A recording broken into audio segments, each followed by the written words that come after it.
ಯೇಸು ಬಗ್ಗೆ ಹೇಳಬೇಕಷ್ಟೆ. ಕೇಳೋದಕ್ಕೆ ಕಿವಿಯೊಳವನು ಕೇಳಿಸ್ಕೊಳ್ತಾನೆ. ಇನ್ನು ಅವನು ಒಳಗಡೆ ಈ ಪರಿವರ್ತನೆ ತರೋದು ಹೋಲಿ ಸ್ಪಿರಿಟ್ ಒಬ್ಬ ಮನುಷ್ಯನ ಒಳಗಡೆ ಪರಿವರ್ತನೆ ತಂದರೆ ಅವನ ಪ್ರಾಣಕ್ಕೆ ಹೆದರೋದಿಲ್ಲ. ಅವನ್ನ ಸಾಯಿಸಿದರೂ ಸತ್ತೋಗ್ಬಿಡ್ತಾನೆ, ಬಿಟ್ಟರೆ ಅವನು ಯಾವುದೇ ಕಾರಣಕ್ಕೂ ಅವನು ಮತ್ತೆ ಹಿಂದಕ್ಕೆ ತಿರುಗಿ ನೋಡೋದಿಲ್ಲ. ಯಾರು ಪರಿವರ್ತನೆ ತಂದರೆ? ಪರಿಶುದ್ಧಾತ್ಮರು ಪರಿವರ್ತನೆ ತಂದರೆ. ಹಾಗೇನೆ ಧರ್ಮಸಭೆ, ಯೇಸು ಸ್ಥಾಪಿಸಿದ ಸಭೆ ಬೆಳೀತಾ ಇರೋದು, ಹಬ್ಬಿ ಹರಡ್ತಾ ಇರೋದು. That is the power of gospel and the power of the Holi spirit. ಅದು ಮನುಷ್ಯನ ಪವರ್ ಅಲ್ಲ. ಯೇಸು ಏನು ಹೇಳ್ತಾರೆ? I will build my church. If you have guts, touch Jesus. ಎಲ್ಲಿ ಹೋಗ್ತೀಯ ಟಚ್ ಮಾಡಲಿಕ್ಕೆ? ಎಲ್ಲಿ ಹಿಡ್ಕೊಳ್ತೀವಿ ಅವ್ರನ್ನ? ಯಾರೋ ಒಬ್ಬರು ಫ್ಲೈಯರ್ ಹಂಚಿದ್ರು, ಬೈಬಲ್ ಹಂಚಿದ್ರು, ಮನೆಗೆ ಬಂದು ಯೇಸು ಬಗ್ಗೆ ಹೇಳಿದ್ರು ಅಂತ ಅವ್ರನ್ನ ಹಿಡ್ಕೊಂಡು ಜೈಲಿಗೆ ಹಾಕಿದರೆ ನೀನು ಈ ಸಭೆ ಬೆಳೆಯೋದನ್ನು ನಿಲ್ಲಿಸ್ಲಿಕ್ಕೆ ಆಗುತ್ತೆ ಅನ್ನೋದಾದರೆ that is your utter foolishness.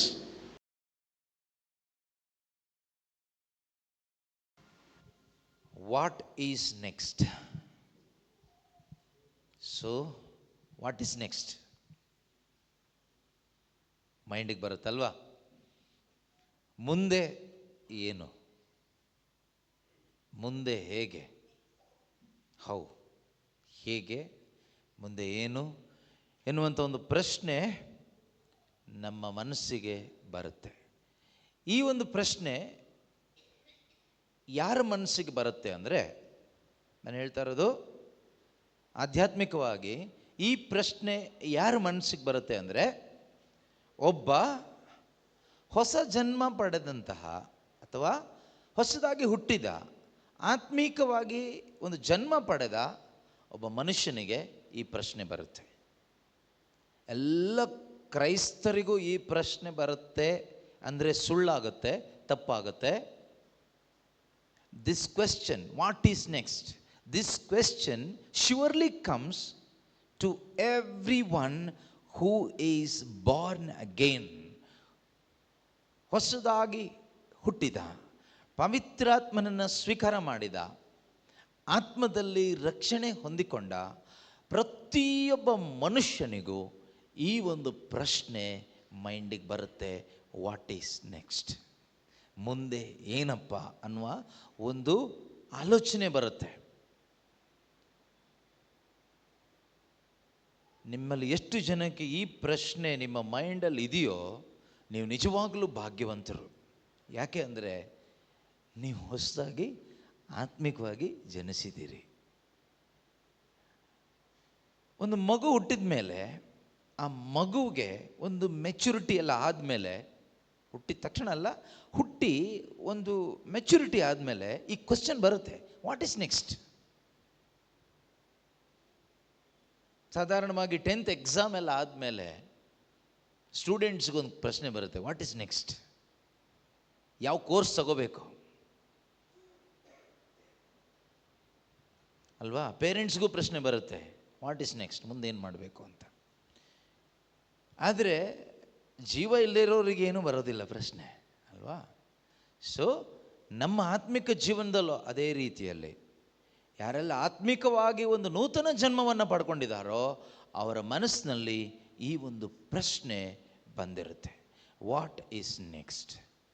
ಆ ನೆಕ್ಸ್ಟ್ ಅನ್ನೋದಕ್ಕೆ ಒಂದು ಡೈರೆಕ್ಟ್ ಆನ್ಸರ್ ಕೊಡೋದಾದರೆ, what is next means next is rest. Next ಏನು ಅಂದರೆ, you have to enter into the rest of God. That is next. ಒಬ್ಬ ಕ್ರೈಸ್ತ ವಿಶ್ವಾಸಿಗೆ, ನಿಜವಾದ ಒಬ್ಬ ಕ್ರೈಸ್ತ ವಿಶ್ವಾಸಿಗೆ ವಾಟ್ ಈಸ್ ನೆಕ್ಸ್ಟ್ ಅಂದರೆ ಅದಕ್ಕೆ ಆನ್ಸರ್, ಡೈರೆಕ್ಟ್ ಆನ್ಸರ್ ಹೇಳೋದಾದರೆ ಸುತ್ತಿ ಬಳಸಿ ಬರಬೇಕು, ಆಮೇಲೆ ಬರ್ತೀನಿ. ಡೈರೆಕ್ಟ್ ಆನ್ಸರ್ ಇಷ್ಟೇ, you have to enter into the rest of the Lord. ಅಂದರೆ ದೇವರ ವಿಶ್ರಾಂತಿಗೆ ನಾವು ತಲುಪಬೇಕು. ನೀವು ವಿಶ್ರಾಂತಿ ತಗೋಬೇಕು ಅಂತ ಅಲ್ಲ, you have to enter into the rest of God. ಅದಕ್ಕೆ ಸಂಬಂಧಪಟ್ಟಾಗೆ ನಾವು ಸ್ವಲ್ಪ ವಿಷಯಗಳನ್ನು ಧ್ಯಾನ ಮಾಡೋಣ. ಯಾಕೆಂದರೆ ನಮಗೆ ಗೊತ್ತಾಗಬೇಕು. ಕೆಲವು ಟೈಮ್ ನಮ್ಮ ಮೈಂಡಿಗೆ ಬರುತ್ತೆ, ನಾವು ಶುಭ ಸಂದೇಶ ಕೇಳಿಸ್ಕೊಂಡ್ವಿ, ಯೇಸು ಕ್ರಿಸ್ತರಲ್ಲಿ ವಿಶ್ವಾಸ ಇಟ್ವಿ, ಪಾಪಕ್ಕೆ ವಿಮುಖರಾದ್ವಿ, ಪವಿತ್ರಾತ್ಮರನ್ನ ಪಡ್ಕೊಂಡ್ವಿ. ಈಗ ನಾವೇನು ಮಾಡಬೇಕು? ಬರೀ ಪ್ರಾರ್ಥನೆ ಮಾಡ್ಕೊಂಡಿದ್ರೆ ಸಾಕಾಗೋದಿಲ್ಲ. ಚರ್ಚಿಗೆ ಬರಬೇಕು ಸಭೆಗೆ ಒಟ್ಟಾಗಿ ಸೇರಿ ದೇವರನ್ನ ಆರಾಧಿಸಕ್ಕೆ ಬರಬೇಕು ಅದು ಸಾಕಾಗೋದಿಲ್ಲ. ಬೈಬಲ್ ಓದಬೇಕು ಅಂತಲೂ ಹೇಳ್ತಾರೆ, ಅದು ಸಾಕಾಗೋದಿಲ್ಲ. But what is the ultimate goal ಏನು? ಮುಖ್ಯ ಉದ್ದೇಶ ಏನು? ಇದೆಲ್ಲ ಮಾಡಬೇಕು, ಅದರ ಉದ್ದೇಶ ಏನು? ಉದ್ದೇಶ ಇದೇನೆ, ಪ್ರಭುವಿನ ಅಥವಾ ದೇವರ ವಿಶ್ರಾಂತಿಯನ್ನು ನಾವು ತಲುಪಬೇಕು. ಅಲ್ಲಿ ತಲುಪಿದರೆ ಮಾತ್ರ ನಿಜವಾಗ್ಲೂ ನಮಗೆ, ನಾವು ಇಲ್ಲಿ ಬದುಕಿದ್ದಕ್ಕೂ, ನಾವು ಯೇಸು ಕ್ರಿಸ್ತರನ್ನ ನಂಬಿದ್ದಕ್ಕೂ, ಪವಿತ್ರಾತ್ಮರನ್ನ ಪಡ್ಕೊಂಡಿದ್ದಕ್ಕೂ, ಪ್ರತಿ ಭಾನುವಾರಗಳಲ್ಲಿ ಚರ್ಚಿಗೆ ಬಂದಿದ್ದಕ್ಕೂ, ಇಷ್ಟೆಲ್ಲ ಬೈಬಲ್ ಓದಿದ್ದಕ್ಕೂ, ಧ್ಯಾನ ಮಾಡಿದ್ದಕ್ಕೂ, ನಾವು ಪರಿಶುದ್ಧ ಜೀವನ ಜೀವಿಸಿದ್ದಕ್ಕೂ ಸಾರ್ಥಕ ಆಗುತ್ತೆ. ಇಲ್ಲದೆ ಇದ್ದರೆ ಮಾಡಿದ್ದೆಲ್ಲ ಒಂದು ರೀತಿ ವೇಸ್ಟ್ ಆಗುತ್ತೆ. ನೀರಲ್ಲಿ ಹೋಮ ಮಾಡಿದ್ದು ಅಂತಾರಲ್ವ, ಅದು ನೀರು ಬಂತು ತೊಳ್ಕೊಂಡು ಹೋಯ್ತು, ಏನು ಪ್ರಯೋಜನ ಇಲ್ಲ. ಮಾಡಿದ್ದು ಯಾವುದು ಪ್ರಯೋಜನ ಇಲ್ಲ. ಈ ಒಂದು ಗೊತ್ತು ಗುರಿ ಇಲ್ಲದ ಜೀವನ ಆಗಿ ಹೋಗ್ಬಿಡುತ್ತೆ ನಮ್ಮದು. ಅಂದರೆ ನಿಜವಾದ ಕ್ರೈಸ್ತ ಜೀವನ ಗೊತ್ತು ಗುರಿ ಇಲ್ಲದ ಜೀವನ ಅಲ್ಲ. ಆದರೆ ಇವತ್ತಿನ ಅನೇಕ ಕ್ರೈಸ್ತರಿಗೆ ಗೊತ್ತು ಗುರಿನೇ ಇಲ್ಲ. ಬದುಕಿದ್ದೀವಿ, ಏನೋ ಒಂದು ಸಾಂಪ್ರದಾಯಿಕವಾಗಿ ಏನೆಲ್ಲ ಹೇಳ್ತಾರೋ ಎಲ್ಲ ಮಾಡ್ಕೊಂಡು ಹೋಗ್ತಾ ಇದ್ದೀವಿ. ಸೊ ವಾಟ್ ಈಸ್ ನೆಕ್ಸ್ಟ್ ಅನ್ನೋದಕ್ಕೆ ಒಂದು ಡೆಸ್ಟಿನೇಷನ್ ಇಲ್ಲ, ಒಂದು ಗುರಿ ಇಲ್ಲ. ಸೊ ಗುರಿ ಇದೇನೆ, ಆಯಿತಾ? ದೇವರ ವಿಶ್ರಾಂತಿಯನ್ನು ತಲುಪಬೇಕು. ಆದಿಕಾಂಡದಲ್ಲಿ ನಾವು ನೋಡ್ತೀವಿ, ತೆಗೆಯೋದು ಬೇಡ, ಜೆನೆಸಿಸ್, ಬುಕ್ ಆಫ್ ಜೆನೆಸಿಸ್, ಆದಿಕಾಂಡದಲ್ಲಿ ದೇವರು ಸೃಷ್ಟಿ ಕಾರ್ಯವನ್ನು ಮಾಡೋದು ಎಷ್ಟು ದಿನ? 6 days. 6 ದಿನ ದೇವರು ಏನು ಮಾಡ್ತಾರೆ ಅಂದರೆ ಸೃಷ್ಟಿಸ್ತಾರೆ, ಒಂದೊಂದನ್ನೇ ಸೃಷ್ಟಿಸ್ತಾರೆ. ಮನುಷ್ಯನನ್ನು ಸೃಷ್ಟಿಸ್ತಾರೆ, ಪ್ರಾಣಿ ಪಕ್ಷಿಗಳನ್ನ ಸೃಷ್ಟಿಸ್ತಾರೆ, ಸೂರ್ಯ ಚಂದ್ರ ನಕ್ಷತ್ರ, ಈ ರೀತಿ god created everything in 6 days.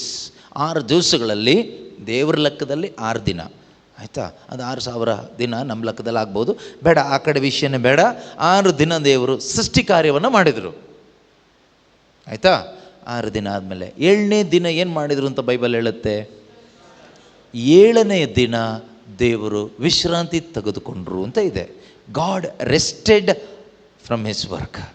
ಅವರ ಕೆಲಸ ಕಾರ್ಯಗಳಿಂದ ಎಲ್ಲ ದೇವರು ದೂರ ಆಗಿ ವಿಶ್ರಮಿಸಿಕೊಂಡ್ರು. Rested on 7th day. 7ನೇ ದಿನ ವಿಶ್ರಾಂತಿ ತೆಗೆದುಕೊಂಡ್ರು. ಅಂದರೆ ನಾವು ವಿಶ್ರಾಂತಿ ತೆಗೆದುಕೊಳ್ಳೋ ಥರ ಅಲ್ಲ. ನಾವು ವಿಶ್ರಾಂತಿ ತಗೊಳ್ಳೋದು ಯಾವಾಗ? ತುಂಬ ಕೆಲಸ ಮಾಡಿ ಟಯರ್ಡ್ ಆದಾಗ, ಸುಸ್ತಾದಾಗ ನಮಗೆ ರೆಸ್ಟ್ ಬೇಕು ಅಂತ ರೆಸ್ಟ್ ಮಾಡ್ತೀವಿ. ಸೊ ದೇವರು ಆ ರೀತಿ ಎಲ್ಲ ತೆಗೆದುಕೊಂಡಿದ್ದು. 6 ದಿನ ಕೆಲಸ ಮಾಡಿದರು, 7ನೇ ದಿನ ಸುಮ್ಮನೆ ಇದ್ದರು. ಗಾಡ್ ವಾಸ್ ಸ್ಟಿಲ್, ಏನೂ ಮಾಡಿಲ್ಲ. ಸುಸ್ತಾಗಿದ್ದಕ್ಕೆ ಕಾಲು ಚಾಚಿ ಹೀಗೆ ಮಲಗಿದ್ದಲ್ಲ, ಬೆಡ್ ರೆಸ್ಟ್ ಮಾಡಿದ್ದಲ್ಲ, ದೇವರೇನು ಮಾಡಲಿಲ್ಲ. Rested on 7th day.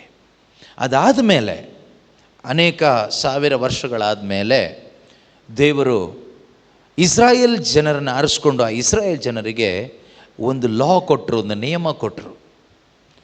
ಅದರಲ್ಲಿ 10 ಆಜ್ಞೆಗಳನ್ನು ಸೇರಿಸಿದರು. 10 commandments ಅಂತ ಹೇಳ್ತೀವಿ. ನಮಗೆಲ್ಲರಿಗೂ ಗೊತ್ತಿದೆ, ಬಹ್ಯಾಟ್ ಮಾಡ್ಕೊಂಡು ಬಿಟ್ಟಿದ್ದೀವಿ ಆಲ್ರೆಡಿ. ಅನುಸರಿಸ್ತಾ ಇದ್ದೀವೋ ಇಲ್ಲೋ ಗೊತ್ತಿಲ್ಲ, ಬಹ್ಯಾಟ್ ಅಂತೂ ಆಗಿದೆ ಎಲ್ರಿಗೂ. ಎನಿವೆ, ಆ 10 ಆಜ್ಞೆಗಳಲ್ಲಿ ಒಂದು ಸೆಕೆಂಡ್ ಕಮ್ಯಾಂಡ್ಮೆಂಟ್ ಅಲ್ವಾ? ದೇವರ ದಿನವನ್ನು ಪವಿತ್ರವಾಗಿ ಆಚರಿಸು. ಹೌದಾ? ಸೆಕೆಂಡ್ ಥರ್ಡಾ?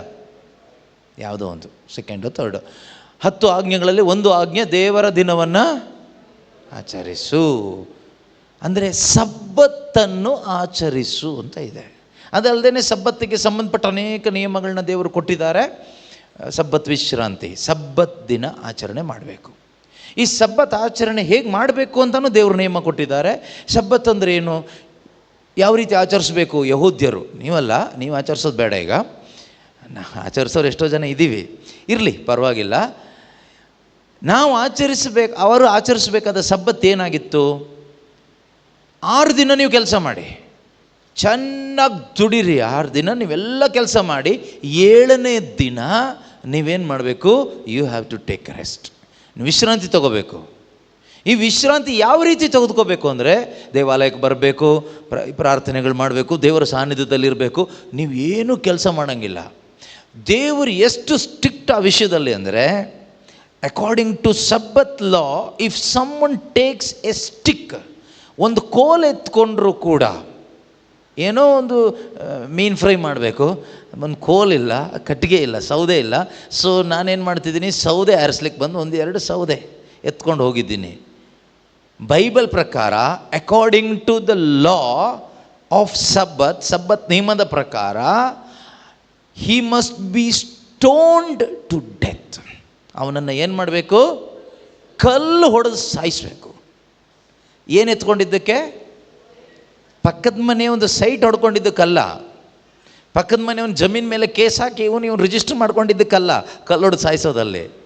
ಪಾಪ ಊಟ ಮಾಡಲಿಕ್ಕೆ ಅವನು ಹೊಟ್ಟೆ ಪಾಡಿಗೆ, ಮಗು ಅಳ್ತಾ ಇದೆ ಪಾಪ, ಮಗುಗೆ ಏನಾದರೂ ಸ್ವಲ್ಪ ಬೇಯಿಸ್ಕೊಡ್ಬೇಕಲ್ಲ, ಇಲ್ಲಾಂದರೆ ಮಗು ಸತ್ತೋಗ್ಬಿಡುತ್ತೆ.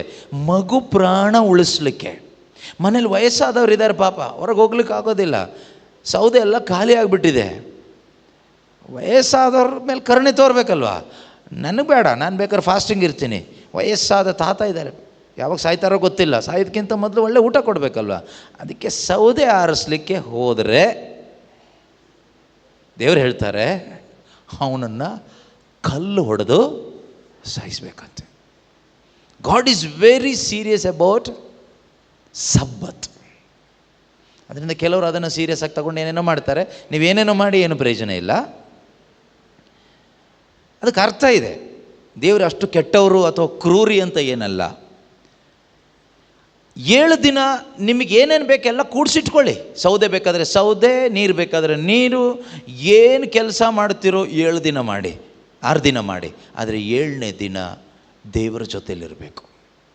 7ನೇ ದಿನ ಯಹೂದ್ಯರೆಲ್ಲರೂ ಕೂಡ ದೇವರ ಸನ್ನಿಧಿಗೆ ಬರಬೇಕು. ಆ ನಿಯಮ ಏನಿದೆ, ಸಬ್ಬತ್ ನಿಯಮ ದೇವರು ಏನು ಕೊಟ್ಟಿದ್ದಾರೋ ಅದರ ಪ್ರಕಾರ ಅವರು ಇರಬೇಕು. ಇದು ಸಬ್ಬತ್ ಬಗ್ಗೆ, 7ನೇ ದಿನದ ಬಗ್ಗೆ. ದೇವರೇನು ಮಾಡಿದರು? 7ನೇ ದಿನ ಎಲ್ಲ ಸೃಷ್ಟಿ ಮಾಡಿ ದೇವರು ಏನು ಕೆಲಸ ಮಾಡಿಲ್ಲ. 7ನೇ ದಿನ ದೇವರು ವಿಶ್ರಮಿಸ್ಕೊಂಡ್ರು. ದೇವರು ಆರಿಸಿಕೊಂಡಂಥ ಜನರಿಗೆ ಈ 7ನೇ ದಿನದ ಬಗ್ಗೆ ನೀವು ಯಾವುದಾದ್ರೂ ವಾರ ಇಟ್ಕೊಳ್ಳಿ. ಈಗ ಸದ್ಯಕ್ಕೆ ನಾವು ಭಾನುವಾರ ಇಟ್ಕೊಬಿಟ್ಟಿದ್ದೀವಿ. ಯಾವುದೋ ಒಂದು ದಿನ, 7ನೇ ದಿನ ವಿಶ್ರಾಂತಿ ದಿನ. ದೇವರೇನು ಮಾಡಿದರು? ವಿಶ್ರಾಂತಿ ತೆಗೆದುಕೊಂಡ್ರು. ನಮಗೆ ದೇವರು ಆರಿಸ್ಕೊಂಡಂಥ ಇಸ್ರಾಯೇಲ್ ಜನರಿಗೆ ಅಂದು ಏನು ಹೇಳಿದರು? ಈ 7ನೇ ದಿನವನ್ನು ನೀವು ಆಚರಿಸಬೇಕು, ಅವತ್ತು ಏನೂ ಕೆಲಸ ಇಲ್ಲ. ಆದರೆ ಈ ಸಬ್ಬತ್ ಏನು ಅನ್ನೋದು ನಮಗೆ ಅರ್ಥ ಆಗಬೇಕಾದ್ರೆ ಹೊಸ ಒಡಂಬಡಿಕೆಗೆ ಬಂದರೆ ಮಾತ್ರ ನಮಗೆ ಅರ್ಥ ಆಗುತ್ತೆ, ಅಥವಾ ಶುಭ ಸಂದೇಶ ಆಲಿಸಿದರೆ ಮಾತ್ರ ನಮಗೆ ಅರ್ಥ ಆಗುತ್ತೆ ಈ ಸಬ್ಬತ್ ಏನು ಅಂತ. ಈ ಸಬ್ಬತ್ಗೆ ಹಿಬ್ರಿಯರಿಗೆ ಬರೆದ ಪತ್ರಿಕೆಯಲ್ಲಿ ಹೇಳ್ತಾರೆ ಗಾಡ್ಸ್ ರೆಸ್ಟ್, ದೇವರ ವಿಶ್ರಾಂತಿ ಅಂತ ಹೇಳ್ತಾರೆ. ಸೊ ಸಿಂಪಲ್ ಆಗಿ ಅರ್ಥ ಮಾಡ್ಕೋಬೇಕಾದ್ರೆ entering into the most holy place, ಅತಿ ಪರಿಶುದ್ಧವಾದ ಸ್ಥಳಕ್ಕೆ ಪ್ರವೇಶ ಮಾಡಿ ಅಲ್ಲಿ ಜೀವಿಸುವಂಥದ್ದು, ದೇವರು ಮಾತ್ರ ಇರುವಂತಹ ಒಂದು ಸ್ಥಳ. ಅದನ್ನು ಹಳೆ ಒಡಂಬಡಿಕೆಯಲ್ಲಿ ನಾವು ದೇವಾಲಯ ಕಟ್ಟುವಾಗ 3 ಕ್ಯಾಟಗರಿ, 3 ಪಾರ್ಟ್ ಮಾಡ್ತಾರೆ. ಒಂದು ಔಟರ್ ಕೋರ್ಟ್, ಹೊರಗಡೆ ಜಾಗ. ಇನ್ನೊಂದು ಹೋಲಿ ಪ್ಲೇಸ್, ಪರಿಶುದ್ಧವಾದ ಜಾಗ, ಪರಿಶುದ್ಧರು ಮಾತ್ರ ಬರಲಿಕ್ಕೆ. ಇನ್ನೊಂದು ಹೋಲಿ ಆಫ್ ಹೋಲೀಸ್, ಅತಿ ಪರಿಶುದ್ಧವಾದ ಸ್ಥಳ ಅಂತ ಹೇಳ್ತೀವಿ. ಅಲ್ಲಿ ವರ್ಷಕ್ಕೆ ಒಮ್ಮೆ ಮಾತ್ರ ಪ್ರಧಾನ ಯಾಜಕ ಕುರಿಮರಿಯ ರಕ್ತವನ್ನು ತೆಗೆದುಕೊಂಡು ಪ್ರವೇಶಿಸಬಹುದಾಗಿತ್ತು. ಹೋಲಿ ಆಫ್ ಹೋಲೀಸ್, ಬೇರೆ ಯಾರಿಗೂ ಅಲ್ಲಿಗೆ ಪ್ರವೇಶಿಸಲಿಕ್ಕೆ ಹಕ್ಕು ಇಲ್ಲ. ಆದರೆ ಹೊಸ ಒಡಂಬಡಿಕೆಗೆ ಬರೋಣ. ಈಗ ಅದು ಯೆಹೂದ್ಯರ ನಿಯಮ. ಈಗ ಹೊಸ ಒಡಂಬಡಿಕೆಗೆ ವಿಶ್ವಾಸಿಗಳಿಗೆ ದೇವರೊಂದು ನಿಯಮ ಕೊಟ್ಟರು, ಕ್ರಿಶ್ಚಿಯನ್ಸ್ಗೆ ನಿಯಮ ಕೊಟ್ಟಿಲ್ಲ. ಕ್ರಿಶ್ಚಿಯನ್ಸ್ಗೆ ಅಂತ ಯಾವುದೂ ನಿಯಮ ಇಲ್ಲ. ವಿಶ್ವಾಸಿಗಳಿಗೆ, ದೇವರ ಮಕ್ಕಳಿಗೆ, ಹೊಸ ಜನ್ಮ ಪಡೆದಂತಹ ಆತ್ಮದಲ್ಲಿ ಕ್ರಿಸ್ತನನ್ನು ಧರಿಸಿಕೊಂಡು ಕ್ರೈಸ್ತರಾಗಿರುವವರಿಗೆ, ಕ್ರೈಸ್ತ ಧರ್ಮದಲ್ಲಿರುವವರಿಗಲ್ಲ, ಡಿನಾಮಿನೇಷನ್ಸಲ್ಲಿ ಇರುವವರಿಗೂ ಅಲ್ಲ, ಆತ್ಮದಲ್ಲಿ ನಿಜವಾಗಲೂ ಕ್ರಿಸ್ತನನ್ನು ಧರಿಸಿಕೊಂಡು ವಿಶ್ವಾಸದ ಮುಖಾಂತರ ಕ್ರೈಸ್ತರಾಗಿ ಇರುವವರಿಗೆ ದೇವರು ಕೊಟ್ಟಂಥ ಒಂದು ಸ್ವರ್ಗೀಯ ಆಫರ್ ಏನು ಅಂದರೆ, you can enter into this most holy place ಅಥವಾ ಹೋಲಿ ಆಫ್ ಹೋಲೀಸ್, ಈ ಅತಿ ಪರಿಶುದ್ಧವಾದ ಸ್ಥಳ. ಇಲ್ಲಿ ಯಾರಿಗೂ ಎಂಟ್ರಿ ಇಲ್ಲ, ಇಲ್ಲಿ ತ್ರೇಕ ದೇವರು ಮಾತ್ರನೇ ಇರೋದು. ಓಕೆ, ಇಲ್ಲಿಗೆ ಪ್ರವೇಶಿಸಲಿಕ್ಕೆ ದೇವರು ಒಬ್ಬ ವಿಶ್ವಾಸಿಗೆ ಅವಕಾಶ ಕೊಟ್ಟರು. ಸೊ ಈ ಒಂದು ನಿರೀಕ್ಷೆ ಇಟ್ಕೊಂಡು ನಾವು ಬದುಕಬೇಕಿಲ್ಲೀಗ. ಈ ನಿರೀಕ್ಷೆಯಲ್ಲಿ ನಾವು ಬದುಕಬೇಕು. ಆ ಅತಿ ಪರಿಶುದ್ಧವಾದ ಸ್ಥಳಕ್ಕೆ ನಾನು ಪ್ರವೇಶಿಸ್ತೀನಿ. ಅಲ್ಲಿ ಹೋದ್ಮೇಲೆ ಏನಿದೆ? ಅಲ್ಲಿ ಏನೂ ಇಲ್ಲ. ಅಲ್ಲಿ ಕಸ ಆರಿಸೋದು ಇಲ್ಲ, ಕಡ್ಡಿ ಎತ್ಕೊಳ್ಳೋದು ಇಲ್ಲ, ಅಡುಗೆ ಮಾಡೋದು ಇಲ್ಲ, ಬಟನ್ ಒತ್ತೋದು ಇಲ್ಲ, ಏನೂ ಇಲ್ಲ, ಏನೂ ಇಲ್ಲ. ಅಲ್ಲಿ ಏನು? ಅಲ್ಲಿ ದೇವರ ಸಾನ್ನಿಧ್ಯದಲ್ಲಿ ಆ ಪರಮಾನಂದ. ದೇವರ ಸಾನ್ನಿಧ್ಯದಲ್ಲಿ ಏನು ಸಿಗುತ್ತೆ ಕೇಳಿದ್ರೆ ಪರಮಾನಂದ, great joy. You can experience the great joy in the presence of God. ದೇವರ ಸಾನ್ನಿಧ್ಯದಲ್ಲಿ ಆ ಪರಮಾನಂದ ಭರಿತರಾಗ್ತೀರಿ. ನಿಮಗಲ್ಲಿ ಏನೂ ಬೇಕು ಅನಿಸೋದು ಇಲ್ಲ.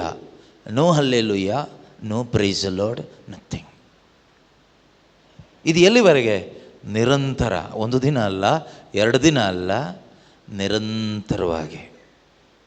ಕೆಲವೊಮ್ಮೆ ಕರಿಸ್ಮ್ಯಾಟಿಕ್ ಪ್ರೇಯರ್ಗಳಲ್ಲಿ, ಅಭಿಷೇಕ ಪ್ರಾರ್ಥನೆ ಸಮಯದಲ್ಲಿ, ಅನಾಯಿಂಟಿಂಗ್ ಪ್ರೇಯರ್ ನಡೆಯುವಾಗ ಕೆಲವರು ಬೀಳ್ತಾರೆ. ಎಲ್ಲರೂ ಅಲ್ಲ, ಬೀಳೋರು ಎಲ್ಲರೂ ಅಲ್ಲ, ಕೆಲವರು ಈ ಪರಮಾನಂದ ಭರಿತರಾಗಿ ಬಿದ್ದು ಹೋಗ್ಬಿಡ್ತಾರೆ. ಅವರಿಗೆ ಪ್ರಪಂಚದ ಜ್ಞಾನನೇ ಇರೋದಿಲ್ಲ, ಏನಾಯಿತು ಅಂತ ಗೊತ್ತಿರೋದಿಲ್ಲ. ಬಟ್ ಅವ್ರ ಒಳಗಡೆ ಒಂದು ಆನಂದ ಎಕ್ಸ್ಪೀರಿಯನ್ಸ್ ಮಾಡ್ತಾ ಇರ್ತಾರೆ. ಎದ್ದ ಮೇಲೆ ಯಾಕಪ್ಪ ಎದ್ದು ಬಿಟ್ಟೆ, ಎಷ್ಟು ಆನಂದವಾಗಿ ಎಲ್ಲೋ ಇದ್ದೆ ನಾನು ಅನಿಸುತ್ತೆ. ಏನು ಮಾಡಿರೋದಿಲ್ಲ, ಏನು ಗೊತ್ತಾಗೋದಿಲ್ಲ ಅವರಿಗೆ. ಬೀಳೋರೆಲ್ಲರ ಅದೇ ಕ್ಯಾಟಗರಿ ಅಂತ ಅಲ್ಲ ನಾನು ಹೇಳ್ತಾ ಇರೋದು. ಅದಕ್ಕಿಂತಲೂ ಅದು ಕಂಪೇರ್ ಮಾಡಲಿಕ್ಕಾಗೋದಿಲ್ಲ. ಅದೇ ರೀತಿಯ ದೇವರ ಸಾನ್ನಿಧ್ಯದಲ್ಲಿ ನಾವು ನಿರಂತರ we will be at rest. ನಾವು ವಿಶ್ರಾಂತಿಯ ಒಂದು ಅವಸ್ಥೆಯಲ್ಲಿ ಇರ್ತೀವಿ. ಅಲ್ಲಿ ಏನು ಥಿಂಕಿಂಗ್ ಇಲ್ಲ. No thinking, no working, no praise and worship, no preaching, no serving, nothing, ಏನೂ ಇಲ್ಲ. We will be at rest in the presence of God. ದೇವರ ಸಾನ್ನಿಧ್ಯದಲ್ಲಿ ಆ ಪರಮಾನಂದ ಅನುಭವಿಸ್ತಾ ಒಂದು ದಿನ ಅಲ್ಲ, 2 ದಿನಗಳೇ ಇಲ್ಲ. ಅಲ್ಲಿ ದಿನ ಎಲ್ಲ ಈ ಭೂಮಿಯಲ್ಲಿ, ಈ ಪ್ರಪಂಚಕ್ಕೆ ಸಂಬಂಧಪಟ್ಟಿದ್ದು. ಸಮಯ ಇಲ್ಲ, ದಿನ ಇಲ್ಲ. ಅಲ್ಲಿ ಇಟರ್ನಲ್ ಲೈಫ್, ನಿತ್ಯವೂ ಜೀವಿಸ್ತೀವಿ ಆ ಪರಮಾನಂದದಿಂದ ದೇವರ ಸಾನ್ನಿಧ್ಯದಲ್ಲಿ. And that is our hope. ಅದಕ್ಕೇನೆ ದೇವರು ಹೇಳಿದ್ದು, ಅವತ್ತು ನೀನು ಸೌದೆ ಎತ್ತಿದ್ರೂ ನೀನು ಸಾಯಬೇಕು. ಯಾಕೆಂದರೆ ಇದು ಸಾಧಾರಣ ಪ್ಲೇಸ್ಗಲ್ಲ. ಅವನಿಗೆ ಗೊತ್ತಿಲ್ಲ ಪಾಪ. ನಾವು ದೇವ್ರನ್ನ ಅಲ್ಲೇ ಜಡ್ಜ್ ಮಾಡಿಬಿಡ್ತೀವಿ. ಸೌದೆ ಎತ್ಕೊಂಡಿದ್ದೀವಿ, ಯಾಕೆ ದೇವರು ಸಾಯಿಸಿದ್ರು ಅಂತ. ಅದಕ್ಕೆ ಅರ್ಥ ಇದೆ. You are entering into most holy place. ಅಲ್ಲಿ ಸೌದೆ ಬಗ್ಗೆ ಯೋಚನೆ ಮಾಡ್ತೀಯಾ? ಅಲ್ಲಿ ಪಾಪ ಮಗುಗೆ ಹಾಲು ಬಿಸಿ ಮಾಡಬೇಕು ಅಂತ ಯೋಚನೆ ಮಾಡ್ತೀಯಾ? ಅಲ್ಲಿ ಪಾಪ ತಾತ ಸಾಯ್ತಾ ಇದ್ದಾರೆ ಅಂತ ಯೋಚನೆ ಮಾಡ್ತೀಯಾ? ಇದೆಲ್ಲ ಥಿಂಕಿಂಗ್ ಈ ಲೋಕದಲ್ಲಿ ಮಾತ್ರ, ಇಲ್ಲಿ ಮಾತ್ರ. ಸೊ ಇದನ್ನು ನಮಗೆ ತಿಳಿಸ್ಕೊಡ್ಲಿಕ್ಕೇ ದೇವರು ಈ ರೀತಿ ಲಾ ಕೊಟ್ಟಿರೋದು. ಎಂಥ ಒಂದು ಶ್ರೇಷ್ಠವಾದ ಜಾಗಕ್ಕೆ ನಾನು ನಿಮ್ಮನ್ನು ಕರ್ಕೊಂಡು ಹೋಗ್ತಾ ಇದ್ದೇನೆ. ಕಷ್ಟವಿಲ್ಲದ, ನಷ್ಟ ಇಲ್ಲದ, ನೋವಿಲ್ಲದ, ರೋಗವಿಲ್ಲದ, ಮರಣವಿಲ್ಲದ, ದುಃಖವಿಲ್ಲದ, ನಿತ್ಯವೂ ಆನಂದ ಮಾತ್ರ ಇರುವಂತಹ ಒಂದು, ನಾನು ಮಾತ್ರ ಇರುವ ಮತ್ತು ನನ್ನ ಆನಂದ ಮಾತ್ರ ಇರುವ ಆ ಪರಂಧಾಮ, ಆ ಸ್ವರ್ಗಕ್ಕೆ, ಆ ಏನು ಹೋಲಿ ಆಫ್ ಹೋಲೀಸ್, ಅಲ್ಲಿಗೆ ನಾನು ನಿಮ್ಮನ್ನು ಕರ್ಕೊಂಡು ಹೋಗ್ತೀನಿ. ಅದೇ ನಿಮ್ಮ ಡೆಸ್ಟಿನೇಷನ್. ಆ ವಿಶ್ರಾಂತಿಗೆ ನಾವು ತಲುಪಬೇಕು. ಈ ಒಂದು ಭರವಸೆ, ಈ ಒಂದು ಹೋಪ್ ನಮಗೆ ಯಾರು ಕೊಡ್ತಾರೆ ಕೇಳಿದರೆ ಶುಭ ಸಂದೇಶ ಕೊಡುತ್ತೆ. Gospel gives this hope to everyone. ಆದ್ದರಿಂದನೇ ಈ ಗಾಸ್ಪಲ್ ಮುಖಾಂತರ, ಶುಭ ಸಂದೇಶದ ಮುಖಾಂತರ ಈ ಒಂದು ಭರವಸೆ ಯಾರೆಲ್ಲ ಪಡ್ಕೊಳ್ತಿರೋ ನಿಮ್ಮ ಒಳಗಡೆ ಏನು ಬರುತ್ತೆ ಗೊತ್ತಾ? ಪರಮಾನಂದ ಬರುತ್ತೆ. That is why God's word says in Luke 2:10, I will give you the message of great joy to all the people. ಎಲ್ಲ ಜನರಿಗೂ ಪರಮಾನಂದವನ್ನು ತರುವಂತಹ ಒಂದು ಸಂದೇಶವನ್ನು ನಾನು ನಿಮಗೆ ಸಾರ್ತೇನೆ ಅಂತ. ನಿಮಗೆ ಸಂತೋಷ ಆಗುತ್ತಲ್ವಾ? ಒಂದು ಧ್ಯಾನಕ್ಕೆ ಬಂದು ಯಾರೋ ಒಬ್ಬರು ಪ್ರವಾದಿ, ಈಗ ಏನೇನೋ ಹೇಳ್ತಾರೆ ಬಿಡಿ, ಯಾರೋ ಒಬ್ಬರು ಹೇಳಿದ್ರು ಅಂತ ಇಟ್ಕೊಳ್ಳೋಣ. ಏನಂತ? ಇನ್ನು ಮುಂದೆ ನಿಮ್ಮ ಕಣ್ಣೀರೆಲ್ಲ ಹೋಯಿತು, ನಾಳೆಯಿಂದ ನಿಮಗೆ ರೋಗ ಇಲ್ಲದ, ನಿಮ್ಮ ರೋಗ ಎಲ್ಲ ವಾಸಿಯಾಗಿದೆ, ಕ್ಯಾನ್ಸರ್ ರೋಗಿ ಬಂದಿದ್ದಾನೆ, ನಾಳೆಯಿಂದ ನಿನ್ನ ರೋಗ ಹೋಯಿತು, ನಿನಗೆ ಏನೆಲ್ಲ ಸಾಲ ಇದೆಯೋ ಎಲ್ಲ ದೇವರೇ ತೀರಿಸ್ತಾರೆ, ನಾಳೆಯಿಂದ ನಿನ್ನ ಸುಖಕರವಾದ ದಿನ ಪ್ರಾರಂಭ ಅಂತ ಹೇಳುವಾಗ ಅವ್ರ ಮನಸ್ಸಿಗೆ ಏನಾಗುತ್ತೆ? ದುಃಖ ಆಗುತ್ತಾ? ಸಂತೋಷ ಆಗುತ್ತಾ? ತುಂಬ ಸಂತೋಷವಾಗಿ ಹೋಗ್ತೀವಿ. ಬಟ್ ಆ ರೀತಿ ಒಂದು ಜೀವನ ಈ ಭೂಮಿ ಮೇಲೆ ಇಲ್ಲ, ನಂಬಬೇಡಿ. ಯಾರಾದರೂ ಆ ರೀತಿ ಪ್ರವಾದನೆ ಮಾಡಿದರೂ ನಂಬಲಿಕ್ಕೆ ಹೋಗಬೇಡಿ, ಮೋಸ ಹೋಗ್ತೀರಿ. ಅದೆಲ್ಲ ಸುಳ್ಳು ಪ್ರವಾದನೆಗಳು. ಆ ರೀತಿ ಎಲ್ಲ ಇಲ್ಲ, ಆ ರೀತಿ ನಡೆಯೋಕ್ಕೆ ಚಾನ್ಸೇ ಇಲ್ಲ. ಯಾಕೆ ಅಂದರೆ ಯೇಸು ಹೇಳಿದ್ದಾರೆ, ಈ ಲೋಕದಲ್ಲಿ ನಿಮಗೆ ಕಷ್ಟ ಸಂಕಟಗಳು ತಪ್ಪಿದ್ದೇ ಅಲ್ಲ ಅಂತ ಹೇಳಿದ್ದಾರೆ. ಮತ್ತು ಯಾರೋ ಒಬ್ಬ ಬಂದು ಹೇಳ್ತಾರೆ, ನಿನಗೆ ಇನ್ಮೇಲೆ ಕಷ್ಟನೇ ಇಲ್ಲ ಅಂತ ಒಂದು ಜೀವನ ದೇವರು ನಿನಗೆ ಕೊಡ್ತಾ ಇದ್ದಾರೆ, ಹಿಡ್ಕೊಳ್ಳಿ. ಅವನಿಗೆ ಖುಷಿ ಆಗುತ್ತೆ, ಕೇಳಿಸ್ಕೊಂಡಾಗಲೇ ಖುಷಿ ಆಗುತ್ತೆ. ನಾವೆಲ್ಲರೂ ಹುಡುಕೋದು ಅದನ್ನೇ ಅಲ್ವಾ? ನಾವೆಲ್ಲರೂ ಅದನ್ನೇ ಹುಡುಕ್ತಾ ಇದ್ದೀವಿ. ಯಾರಾದರೂ ಆ ಥರ ಒಬ್ರು ಹೇಳಿಬಿಟ್ರೆ ನಮ್ಗೆ ಸಿಗದೇ ಇದ್ದರೂ ಒಂಥರ ಖುಷಿ ಆಗುತ್ತೆ. ಈ ಕೌನ್ಸಿಲಿಂಗಿಗೆಲ್ಲ ಹೋಗಬೇಕಾದ್ರೆ ನಮಗೊಂದು ಖುಷಿ ಆಗುತ್ತೆ. ಏನಂದರೆ ನಮ್ಮ ಬಗ್ಗೆ ಏನು ಹೇಳ್ತಾರೆ, ನಮ್ಮ ಬಗ್ಗೆ ಭವಿಷ್ಯವಾಣಿ ಏನು ಹೇಳ್ತಾರೆ. ದೇವರು ತೋರಿಸ್ತಾ ಇದ್ದಾರೆ, ನೀನು ಫ್ಲೈಟಲ್ಲಿ ಹೋಗ್ತಾ ಇದೆಯಾ? ಹಾಂ, ನಾನಾ? ಅಯ್ಯೋ. ದೇವರು ತೋರಿಸ್ತಾ ಇದ್ದಾರೆ, ನೀನು ಒಂದು ದೊಡ್ಡ ಮನೆಯಲ್ಲಿ ರಾಜನ ಥರ ಬದುಕ್ತಾ ಇದೆಯಾ? ನಾನಾ? ಕೌನ್ಸಿಲಿಂಗಲ್ಲಿ ಈ ರೀತಿಯೆಲ್ಲ ಮೆಸೇಜ್ ಯಾರಾದರೂ ಕೊಟ್ಬಿಟ್ರೆ ತುಂಬ ಖುಷಿ. ಅಪ್ಪಿ ತಪ್ಪಿ ಏನಾದರೂ ಅವನಿಗೆ ಒಂದು ಫ್ಲೈಟಲ್ಲಿ ಚಾನ್ಸ್ ಸಿಕ್ಬಿಡ್ಬೋದು, ಒಂದು ದೊಡ್ಡ ಮನೆಯೂ ಸಿಗ್ಬೋದು. ಆದರೆ ಪ್ರೀತಿಯ ಸಹೋದರ ಸಹೋದರಿ, ಅದೇ ರೀತಿಯಲ್ಲಿ ಇದು ಡೂಪ್ಲಿಕೇಟ್, ಓಕೆ, ಇದು ಯಾವುದು ಒರಿಜಿನಲ್ ಅಲ್ಲ. ಸೊ ಅದೇ ರೀತಿಯಲ್ಲಿ ಶುಭ ಸಂದೇಶ ಕೊಡುವಂತಹ ಒಂದು ಹೋಪ್ ಏನು ಅಂದರೆ, ನಿಮಗೆ ಆ ಯಾರಿಗೆ ಮಾತ್ರ ಪ್ರವೇಶಿಸ್ಲಿಕ್ಕೆ ಹಾಕಿರುವ ಜಾಗ ಅದು ಪ್ರಧಾನ ಯಾಜಕ, high priest. Only high priest can enter once in a year. ವರ್ಷದಲ್ಲಿ ಒಮ್ಮೆ ಪ್ರಧಾನ ಯಾಜಕನಿಗೆ ಮಾತ್ರ ಅದು ಅವನು ರಕ್ತ ತಗೊಂಡು ಹೋಗಬೇಕು, ಕುರಿಮರಿಯ ರಕ್ತ. ತನ್ನ ಪಾಪಕ್ಕಾಗಿಯೂ ಜನರ ಪಾಪಕ್ಕಾಗಿಯೂ ಅಲ್ಲಿ ತೊಳ್ಕೊಳ್ಳಿಕ್ಕೆ. ಏನಾದರೂ ದೇವರ ಕೋಪ ಬಂತು ಅಂದರೆ ರಕ್ತ ಹೀಗೆ ಹಿಡಿಬೇಕಲ್ಲಿ, ಇಲ್ಲಾಂದರೆ ಅವನು ಸತ್ತೋಗ್ತಾನಲ್ಲಿ. ಸೊ ಈ ರಕ್ತ ತೆಗೆದುಕೊಂಡು ವರ್ಷಕ್ಕೆ ಒಮ್ಮೆ ಮಾತ್ರ, ಮತ್ತು ಅಲ್ಲಿ ಪರ್ಮನೆಂಟ್ ನಿಲ್ಲಕ್ಕಾಗೋದು ಇಲ್ಲ. ಬಟ್ ಇದೆಲ್ಲ ಸಾಂಕೇತಿಕ ಅಷ್ಟೇ, ರಿಯಾಲಿಟಿ ಅಲ್ಲ.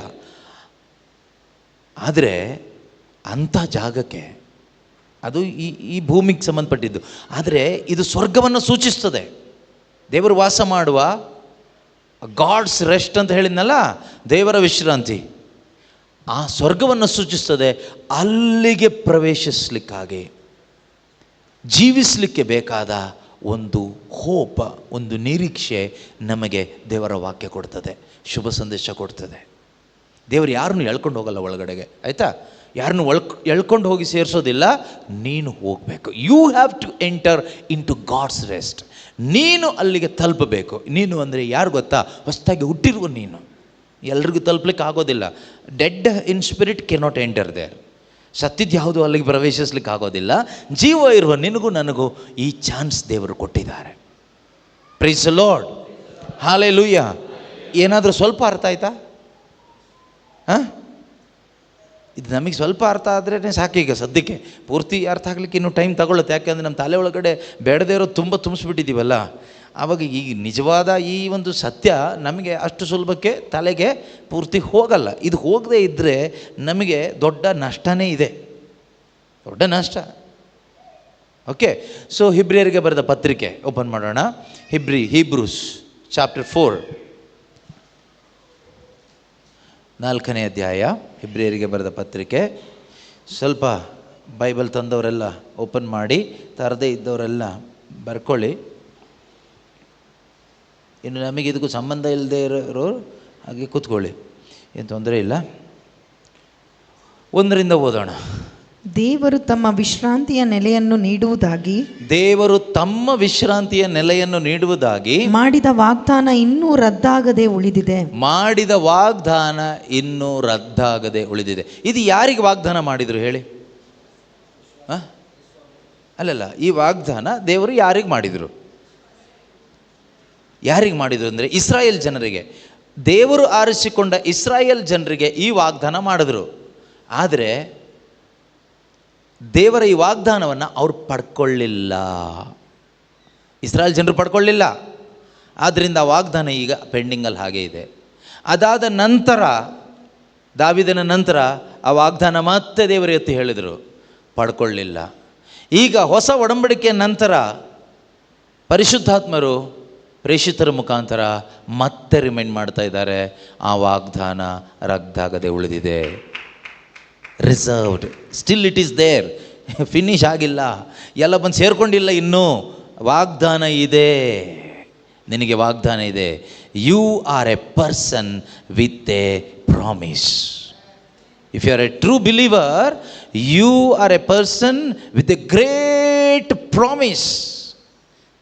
ನಿನಗೊಂದು ಶ್ರೇಷ್ಠವಾದ, ಅಳಿಯದ, imperishable promise is waiting for you.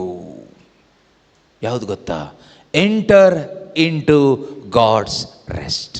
ದೇವರ ವಿಶ್ರಾಂತಿ ನಿನಗೆ ಇದೆ, ಬಾ.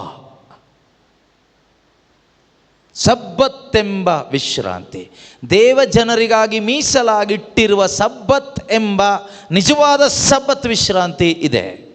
ಅದಲ್ಲದೆ ಭಾನುವಾರ ಇವತ್ತು ಅಂತ ಹೋಗಿ ಏನು ಮಾಡೋದಲ್ಲ, ಅದಲ್ಲ ಸಬ್ಬತ್. ಅದೆಲ್ಲ ಸಾಂಕೇತಿಕ ಅಷ್ಟೇ. ಆದರೆ ನಿಜವಾದ ಸಬ್ಬತ್ಗೋಸ್ಕರ ನಾವು ವೆಯ್ಟ್ ಮಾಡ್ತಾ ಇದ್ದೀವಾ? ಕೆಲವರು ಭಾನುವಾರಕ್ಕಾಗಿ ವೆಯ್ಟ್ ಮಾಡ್ತಾರೆ ಚರ್ಚಿಗೆ ಹೋಗಲಿಕ್ಕೆ, ಒಳ್ಳೆಯದೇ.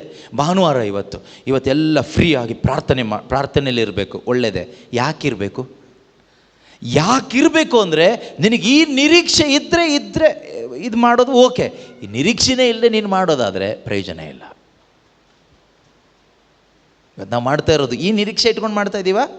ಸಂಡೇ ಇವತ್ತು ಚರ್ಚಿಗೆ ಹೋಗಲೇಬೇಕಪ್ಪ ಅಂತ ಹೋಗ್ತೀರಿ, ಗುಡ್, ಹೋಗಲೇಬೇಕು. ಯಾಕೆ? ಅಲ್ಲ, ಬಲಿಪೂಜೆಗೆ, ಹೌದು, ಯಾಕೆ? ಅಲ್ಲಿ ಯೇಸು ಸ್ವಾಮಿ ಶರೀರ ರಕ್ತ ತಗೋಬೇಕು, ಯಾಕೆ ತಗೋಬೇಕು? ಯಾಕೆ? Because I have this hope in my heart. ಪ್ರಭು ಬರುವ ತನಕ ನನ್ನ ಸ್ಮರಣೆಗಾಗಿ ಇದನ್ನು ಮಾಡಿ ಅಂತ ಪ್ರಭು ಹೇಳಿದ್ದಾರೆ. ಆದ್ದರಿಂದ ಪ್ರಭು ಬರ್ತಾರೆ. I am going to church with that hope that Jesus will come now. ಯೇಸು ಬರ್ತಾರೆ, ಅವ್ರನ್ನ ಭೇಟಿ ಆಗ್ಲಿಕ್ಕೆ ಹೋಗ್ತಾ ಇದ್ದೀನಿ ಅಂತ ಈ ನಿರೀಕ್ಷೆ ಇಟ್ಕೊಂಡು ಹೋಗ್ತಾ ಇರೋದು. Praise the Lord, hallelujah. ಅರ್ಥ ಆಗ್ತಾ ಇರೋವರಿಗಾಗಿ ಸ್ತೋತ್ರ. ಅರ್ಥ ಆಗ್ತಾ ಇದೆಯಾ? ಕೆಲವರಿಗಾದರೂ ಸ್ವಲ್ಪ ಅರ್ಥ ಆಗ್ತಾ ಇದೆಯಾ? ಓಕೆ. ಇದೆಲ್ಲ ನಿಮ್ಮದೇ ಬೈಬಲಲ್ಲಿ ಇರೋದು, ಆಯಿತಾ? ನನ್ನ ಬೈಬಲಲ್ಲ ಇರೋದು, ನಿಮ್ಮ ಕೈಯಲ್ಲಿರೋ ಬೈಬಲಲ್ಲಿ ಇದೇ ಇರೋದು. ಇದು ಬರೆದಿಟ್ಟಿರೋದು ಯಾರಿಗೋಸ್ಕರ? ಸೈಂಟ್ ಆ್ಯಂಟನಿ ಅವರಿಗೋಸ್ಕರ. ಇಲ್ಲ ಮದರ್ ಮೇರಿ ಅವರಿಗೋಸ್ಕರ ಬರೆದಿಟ್ಟಿರೋದು ಇದೆಲ್ಲ. ಏಂಜಲ್ ಗೆಬ್ರಿಯಲ್ ಅವರಿಗೋಸ್ಕರ ಸ್ಪೆಷಲ್ ಆಗಿ ದೇವರು ಬರೆಸಿಟ್ಟಿರೋದು. ಯಾರಿಗೋಸ್ಕರ? ಲೋಕದಲ್ಲಿ ಎಲ್ಲ ನಿರೀಕ್ಷೆಯನ್ನು ಕಳ್ಕೊಂಡು ಪಾಪದ ಮಲಿನತೆಯಲ್ಲಿ ಆತ್ಮದಲ್ಲಿ ಸತ್ತು ಹೋಗಿರುವ ಪ್ರತಿಯೊಬ್ಬ ಮನುಷ್ಯರಿಗೂ ಪರಮಾನಂದ ಉಂಟಾಗಲಿಕ್ಕೆ ದೇವರು ಬರೆಸಿಟ್ಟಿರುವ ಸ್ವರ್ಗೀಯ ಸಂತೋಷ ತರುವ, ಆನಂದ ತರುವ ದೇವರ ಪ್ರೀತಿಯ ಪತ್ರ ಬೈಬಲ್ ಪುಸ್ತಕ. God's love letter to mankind is the holy Bible. What is holy Bible? It is God's love letter to the mankind. ದೇವರ ಪ್ರೇಮ ಪತ್ರ. ನಾನು ಯಾವ ರೀತಿ ನಿನ್ನನ್ನು ಪ್ರೀತಿಸ್ತಾ ಇದ್ದೀನಿ ಅಂದರೆ ಈ ರೀತಿ. ಹೇಗೆ ಗೊತ್ತಾಗೋದೀಗ? ದೇವರ ಪ್ರೀತಿ ಅರ್ಥ ಆಗಬೇಕು ಅಂದರೆ ನೀವು ಬೈಬಲ್ ಓಪನ್ ಮಾಡಿದ್ರೆ ಗೊತ್ತಾಗುತ್ತೆ. God's heart is revealed through the scriptures, through the word of God, return word of God. ದೇವರ ಹೃದಯ ನೋಡಬೇಕಾ? ದೇವರ ಹೃದಯದಲ್ಲಿ ಏನಿದೆ ಅಂತ ತಿಳ್ಕೊಬೇಕಾ? ದೇವರ ಮನಸ್ಸಲ್ಲಿ ಏನಿದೆ ಅಂತ ತಿಳ್ಕೊಬೇಕಾ? Open your Bible and start reading and understanding by the help of the Holi Spirit, so that you will come to know what is in the heart of God. ದೇವರ ಹೃದಯದಲ್ಲಿ ಏನಿದೆ ಅಂತ ಅರ್ಥ ಮಾಡ್ಕೋಬೇಕಾದ್ರೆ ನಿಮ್ಮ ಮನೆಯಲ್ಲಿರುವ ಪವಿತ್ರ ಬೈಬಲ್ ಪುಸ್ತಕವನ್ನು ಓಪನ್ ಮಾಡಿ ಪವಿತ್ರಾತ್ಮನ ಸಹಾಯ ತೆಗೆದುಕೊಂಡು ಅದನ್ನು ಓದಿ ಧ್ಯಾನಿಸಿ ಅರ್ಥ ಮಾಡ್ಕೊಳ್ತಾ ಹೋಗಿ. ಆಗ ದೇವರ ಹೃದಯ ನಿಮ್ಗೆ ಅರ್ಥ ಆಗುತ್ತೆ. ಇದು ದೇವರ ಹೃದಯದಲ್ಲಿರೋ ವಿಷಯಗಳು. ದೇವರು ತಮ್ಮ ವಿಶ್ರಾಂತಿಯ ನೆಲೆಯನ್ನು ನೀಡುವುದಾಗಿ ಮಾಡಿದ ವಾಗ್ದಾನ ಇನ್ನೂ ರದ್ದಾಗದೆ ಉಳಿದಿದೆ. ಆಮೇಲೆ ಒಂದು ಎಚ್ಚರಿಕೆ ಮಾತು ಹೇಳ್ತಾ ಇದ್ದಾರೆ, ನಿಮ್ಮಲ್ಲಿ ಯಾರು ಆ ವಾಗ್ದಾನದ ಫಲವನ್ನು ಪಡೆಯದೇ ಇರಬಾರದು. ನಿಮ್ಮಲ್ಲಿ ಯಾರು ಕೂಡ ಆ ಒಂದು ಪ್ರಾಮಿಸ್ ಏನಿದೆಯೋ, ವಾಗ್ದಾನ ಏನಿದೆಯೋ ಅದರ ಫಲವನ್ನು ಪಡೆಯದೇ ಇರಬಾರ್ದು, ಪಡಿಬೇಕು. ಅಬ್ರಹಾಮನು, ಅದಕ್ಕೊಂದು ಉದಾಹರಣೆ ಕೊಟ್ಟು ದೇವರು ಮುಂದಿನ ಅಧ್ಯಾಯಗಳಲ್ಲಿ ಹೇಳ್ತಾರೆ. ಅಬ್ರಹಾಮನ್ ಯಾಕೆ ತಂದರು ಅಂದರೆ ಇಸ್ ಎ ಬಿಲೀವರ್. ಅವನು ವಿಶ್ವಾಸ ಇಟ್ಟ, ವಿಶ್ವಾಸದ ಮುಖಾಂತರ ನೀತೀಕರಿಸಲ್ಪಟ್ಟ, ದೇವರ ನೀತಿಯನ್ನು ಹೊಂದಿಕೊಂಡ ವ್ಯಕ್ತಿಯಾಗಿದ್ದ ಅಬ್ರಹಾಮ ನಿಮ್ಮ ಥರನೇ ನಂಬಿಕೆ ಇಟ್ಟ. ಆದರೆ ನಾನು ಅವನಿಗೊಂದು ಪ್ರಾಮಿಸ್ ಕೊಟ್ಟೆ, ಪುತ್ರ ಸಂತಾನದ ಒಂದು ವಾಗ್ದಾನ ಕೊಟ್ಟೆ. ಆದರೆ ಮಾರನೇ ದಿವಸ ಅದು ನೆರವೇರಲಿಲ್ಲ. ಅಬ್ರಹಾಮನು ದೀರ್ಘಕಾಲ ಕಾದಿದ್ದು ದೇವರ ವಾಗ್ದಾನದ ಫಲವನ್ನು ಪಡೆದುಕೊಂಡನು. ಅದೇ ರೀತಿಯಲ್ಲಿ ನಿಮಗೆ ಸಬ್ಬತ್ ಎಂಬ ವಿಶ್ರಾಂತಿ ಇದೆ ಎಂಬ, ನಿತ್ಯ ಜೀವ ಎಂಬ ಒಂದು ವಾಗ್ದಾನ ಇದೆ. ನೀವು ಕೂಡ ಈ ಲೋಕದಲ್ಲಿ ದೀರ್ಘಕಾಲ ಯಾರೆಲ್ಲ ಕಾಯ್ತೀರೋ, ಕಾಯ್ತಿರೋ, those who are waiting with this hope, promise of hope, ಈ ಒಂದು ನಿರೀಕ್ಷೆಯಿಂದ ಕೂಡಿದ ವಾಗ್ದಾನವನ್ನು ಯಾರು ಮನಸ್ಸಿನಲ್ಲಿ ಇಟ್ಕೊಂಡು ಬದುಕ್ತಾ ಇದ್ದೀರೋ ನಿಮಗೆ ಅದು ಸಿಗುತ್ತೆ. ಅದಕ್ಕೆ ಎಕ್ಸಾಂಪಲ್ ಕೊಟ್ಟು ತೋರಿಸ್ತಾ ಇದ್ದಾರೆ ದೇವರು. ಅಬ್ರಹಾಮ ನೋಡಿ, ಸಿಕ್ತೋ ಇಲ್ವೋ, ಪಡ್ಕೊಂಡೇ ಇಲ್ವೋ ಅಬ್ರಹಾಮ, ದೇವರು ಹೇಳ್ತಾ ಇರೋದು. ಅಬ್ರಹಾಮನ ಉದಾಹರಣೆ ಕೊಟ್ಬಿಟ್ಟು ಅದನ್ನ ಇವತ್ತು ಬೇರೆ ಥರ ನಾವು ಹೇಳ್ತೀವಿ ನೋಡಿ, ಅಬ್ರಹಾಮನಿಗೆ ಮಕ್ಕಳಾಯ್ತು, ಅದಕ್ಕೆ ನೀವು ಕಾಯ್ತಾ ಪ್ರಾರ್ಥಿಸ್ತಾ ಇರಿ, ಮಕ್ಕಳು ಆಗದಿದ್ದವರಿಗೆಲ್ಲ ಮಕ್ಕಳಾಗುತ್ತೆ ಅಂತ. ಆದರೆ ಒಳ್ಳೆಯದೇ ಆಗಲಿ, ಆದರೆ ಅದಕ್ಕೋಸ್ಕರ ಅಲ್ಲ ಅಬ್ರಹಾಮನಲ್ಲಿ ಕರ್ಕೊಂಡು ಬಂದಿದ್ದೇವರು, ನಿತ್ಯ ಜೀವ ಕೊಡಲಿಕ್ಕೆ, ಆ ದೇವರ ವಿಶ್ರಾಂತಿಗೆ ನಾವು ಎಂಟ್ರಿ ಆಗಲಿಕ್ಕೆ ಸಾಧ್ಯ ಇದೆ. ಯಾರಿಗೆ? ವಿಶ್ವಾಸವನ್ನು ಕಾಪಾಡಿಕೊಳ್ಳುವ ಪ್ರತಿಯೊಬ್ಬರಿಗೂ. You have to leave for that. What is next ಅಂದರೆ ದಿಸ್ ಈಸ್ ವಾಟ್ ನೆಕ್ಸ್ಟ್ ಇದೆ. ಅದಾದಮೇಲೆ ನೆಕ್ಸ್ಟ್ ಇದು ಪೂರ್ತಿ ಓದ್ತಾ ಹೋದರೆ ಸಮಯ ತುಂಬ ಆಗುತ್ತೆ. ಅವರಿಗೆ ಇಸ್ರಾಯೇಲ್ ಜನರಿಗೆ ಶುಭವಾರ್ತೆ ಸಿಕ್ತು, ನಮಗೂ ಶುಭವಾರ್ತೆ ಸಿಕ್ತು. ಆದರೆ ಅವ್ರ ನಂಬಿಕೆಯಿಂದ ಮುಂದಕ್ಕೆ ಹೋಗಲಿಲ್ಲ, ಆದ್ದರಿಂದ ಫಲ ಪಡ್ಕೊಳ್ಳಿಲ್ಲ. ಯಾವ ಫಲ? ಸಬ್ಬತ್ತೆಂಬ ವಿಶ್ರಾಂತಿಯ ನೆಲೆಗೆ ನಾನು ನಿಮ್ಮನ್ನು ಸೇರಿಸ್ತೀನಿ ಅಂತ ಹೇಳಿದರು. ಸಾಂಕೇತಿಕವಾಗಿ ಒಂದು ಲ್ಯಾಂಡ್ ತೋರಿಸಿದ್ರು ದೇವರು, ಕಾನಾನ್ ದೇಶ. ಇದೇ ವಿಶ್ರಾಂತಿ ನೆಲೆ ಅವರಿಗೆ ಇಸ್ರಾಯೇಲ್ ಜನರಿಗೆ. ಇಲ್ಲಿ ನಾನು ಸೇರಿಸ್ತೀನಿ ಅಂತ ಸೇರಲಿಲ್ಲ. ಯಾಕೆ ಸೇರಲಿಲ್ಲ? ಸೇರಿಸ್ತೀನಿ ಅಂತ ಹೇಳಿದ ಮೇಲೆ ಸೇರಿಸ್ಬೇಕಲ್ವ ದೇವರು? ಹಾಗೆಲ್ಲ ಸೇರಿಸಲ್ಲ, ನೀನು ಬಂದರೆ ಸೇರಿಸ್ತಾರೆ. ಅವರು ದೇವ್ರ ಜೊತೆಗೆ ನಡೆದಿಲ್ಲ. ವಿಶ್ವಾಸ ಇಟ್ಟರು, ಆದರೆ ವಿಶ್ವಾಸದಲ್ಲಿ ಕಂಟಿನ್ಯೂ ಮಾಡಲಿಲ್ಲ. ನಮ್ಮಲ್ಲಿ ಕೆಲವರು ಇದ್ದೀವಲ್ಲ, ವಿಶ್ವಾಸ ಇಟ್ಟಿದ್ದೀವಿ, ವಿಶ್ವಾಸದಲ್ಲಿ ಮುಂದಕ್ಕೆ ಹೋಗೋದಿಲ್ಲ. ಮುಂದಕ್ಕೆ ಹೋಗದೇ ಇದ್ದರೆ ಸೇರಬೇಕಾದ ಜಾಗ ಸೇರೋದಿಲ್ಲ. ಸಂತ ಪೌಲರು ಹೇಳ್ತಾರೆ, 2 ತಿಮೋತಿ ಚಾಪ್ಟರ್ 4:7 ಅವ್ರು ಹೇಳ್ತಾರೆ ಏನಂತ ಗೊತ್ತಾ? ತಿಮೋತಿಗೆ ಕರೆದುಬಿಟ್ಟು ಹೇಳ್ತಾರೆ, I have kept the faith. ನಾನು ವಿಶ್ವಾಸವನ್ನು ಕಾಪಾಡಿಕೊಂಡಿದ್ದೀನಿ, ಉಳಿಸ್ಕೊಂಡಿದ್ದೀನಿ. I have fought a good fight, I have run the race, now I have finished my race, now I have kept the faith, that reward is waiting for me. ಎಷ್ಟು ಚೆನ್ನಾಗಿದೆ ವಾಕ್ಯ ಇದು. ಪ್ರತಿಯೊಬ್ಬ ವಿಶ್ವಾಸಿಯ ಹೃದಯದಲ್ಲಿ ಇರಬೇಕಾದ, ಜೀವನದಲ್ಲಿ ಇರಬೇಕಾದ ವಾಗ್ದಾನ, ವಾಕ್ಯಗಳು, ಅರಿವು. ನೀವು ಧ್ಯಾನಕ್ಕೆ ಬಂದು ಈ ಅರಿವು ಸಿಕ್ಕದೆ ಹೋದರೆ ನಿಮಗೆ ಸ್ವರ್ಗ ನಷ್ಟ ಆಗುತ್ತೆ. ಅದಕ್ಕೋಸ್ಕರ ಈ ಅರಿವು ದೇವರು ನಮಗೆ ಕೊಡ್ತಾ ಇರೋದು. ನಿಮಗೆ ಯಾರಿಗೂ ಸ್ವರ್ಗ ನಷ್ಟ ಆಗಬಾರ್ದು, ದೇವರ ಸಾನ್ನಿಧ್ಯ ನಷ್ಟ ಆಗಬಾರ್ದು. ಆ ನಿತ್ಯ ವಿಶ್ರಾಂತಿ ಇದೆಯಲ್ವಾ ದೇವರ ಸಾನ್ನಿಧ್ಯದಲ್ಲಿ, ಅತಿ ಪರಿಶುದ್ಧವಾದ ಆ ಸ್ವರ್ಗ ಸಾಮ್ರಾಜ್ಯದಲ್ಲಿ ಸಿಗುವಂಥ ಶಾಶ್ವತ ಆನಂದ ನಷ್ಟ ಆಗಬಾರ್ದು ಅನ್ನೋ ಉದ್ದೇಶಕ್ಕೋಸ್ಕರ ದೇವರು ನಮಗಿದನ್ನು ತಿಳಿಸ್ಕೊಡ್ತಾ ಇರೋದು. ಬೇಕಾದರೆ ಆ ವಾಕ್ಯ ಓದಿ ವಾಪಸ್ ಇಬ್ರಿಯರಿಗೆ ಬರೋಣ. ಬಾಳಿನ ಸ್ಪರ್ಧೆಯಲ್ಲಿ ಭಾಗವಹಿಸಿದ್ದೇನೆ. I have fought a good fight.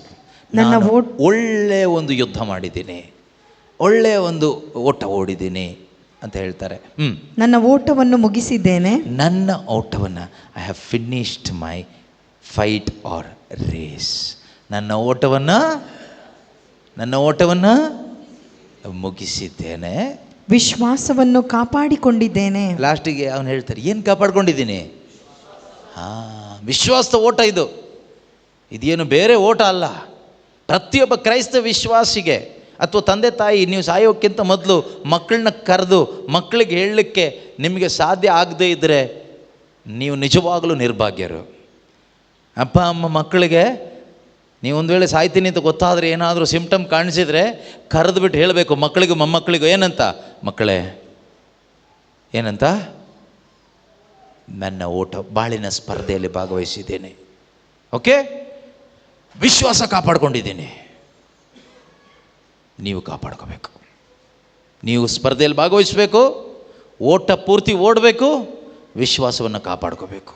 ನಾನು ಹೇಗೆ ಕಾಪಾಡ್ಕೊಂಡಿದ್ದೀನೋ ಹಾಗೆ ನೀವು ಕಾಪಾಡ್ಕೋಬೇಕು ಅಂತ ಹೇಳುವ ನಿಜವಾದ ಕ್ರೈಸ್ತ ತಂದೆ ತಾಯಿಗಳು ನಾವೊಬ್ಬೊಬ್ಬರು ಆಗಬೇಕು. ಇವತ್ತು ತಂದೆ ತಾಯಿ ಹೇಳೋದೇನು?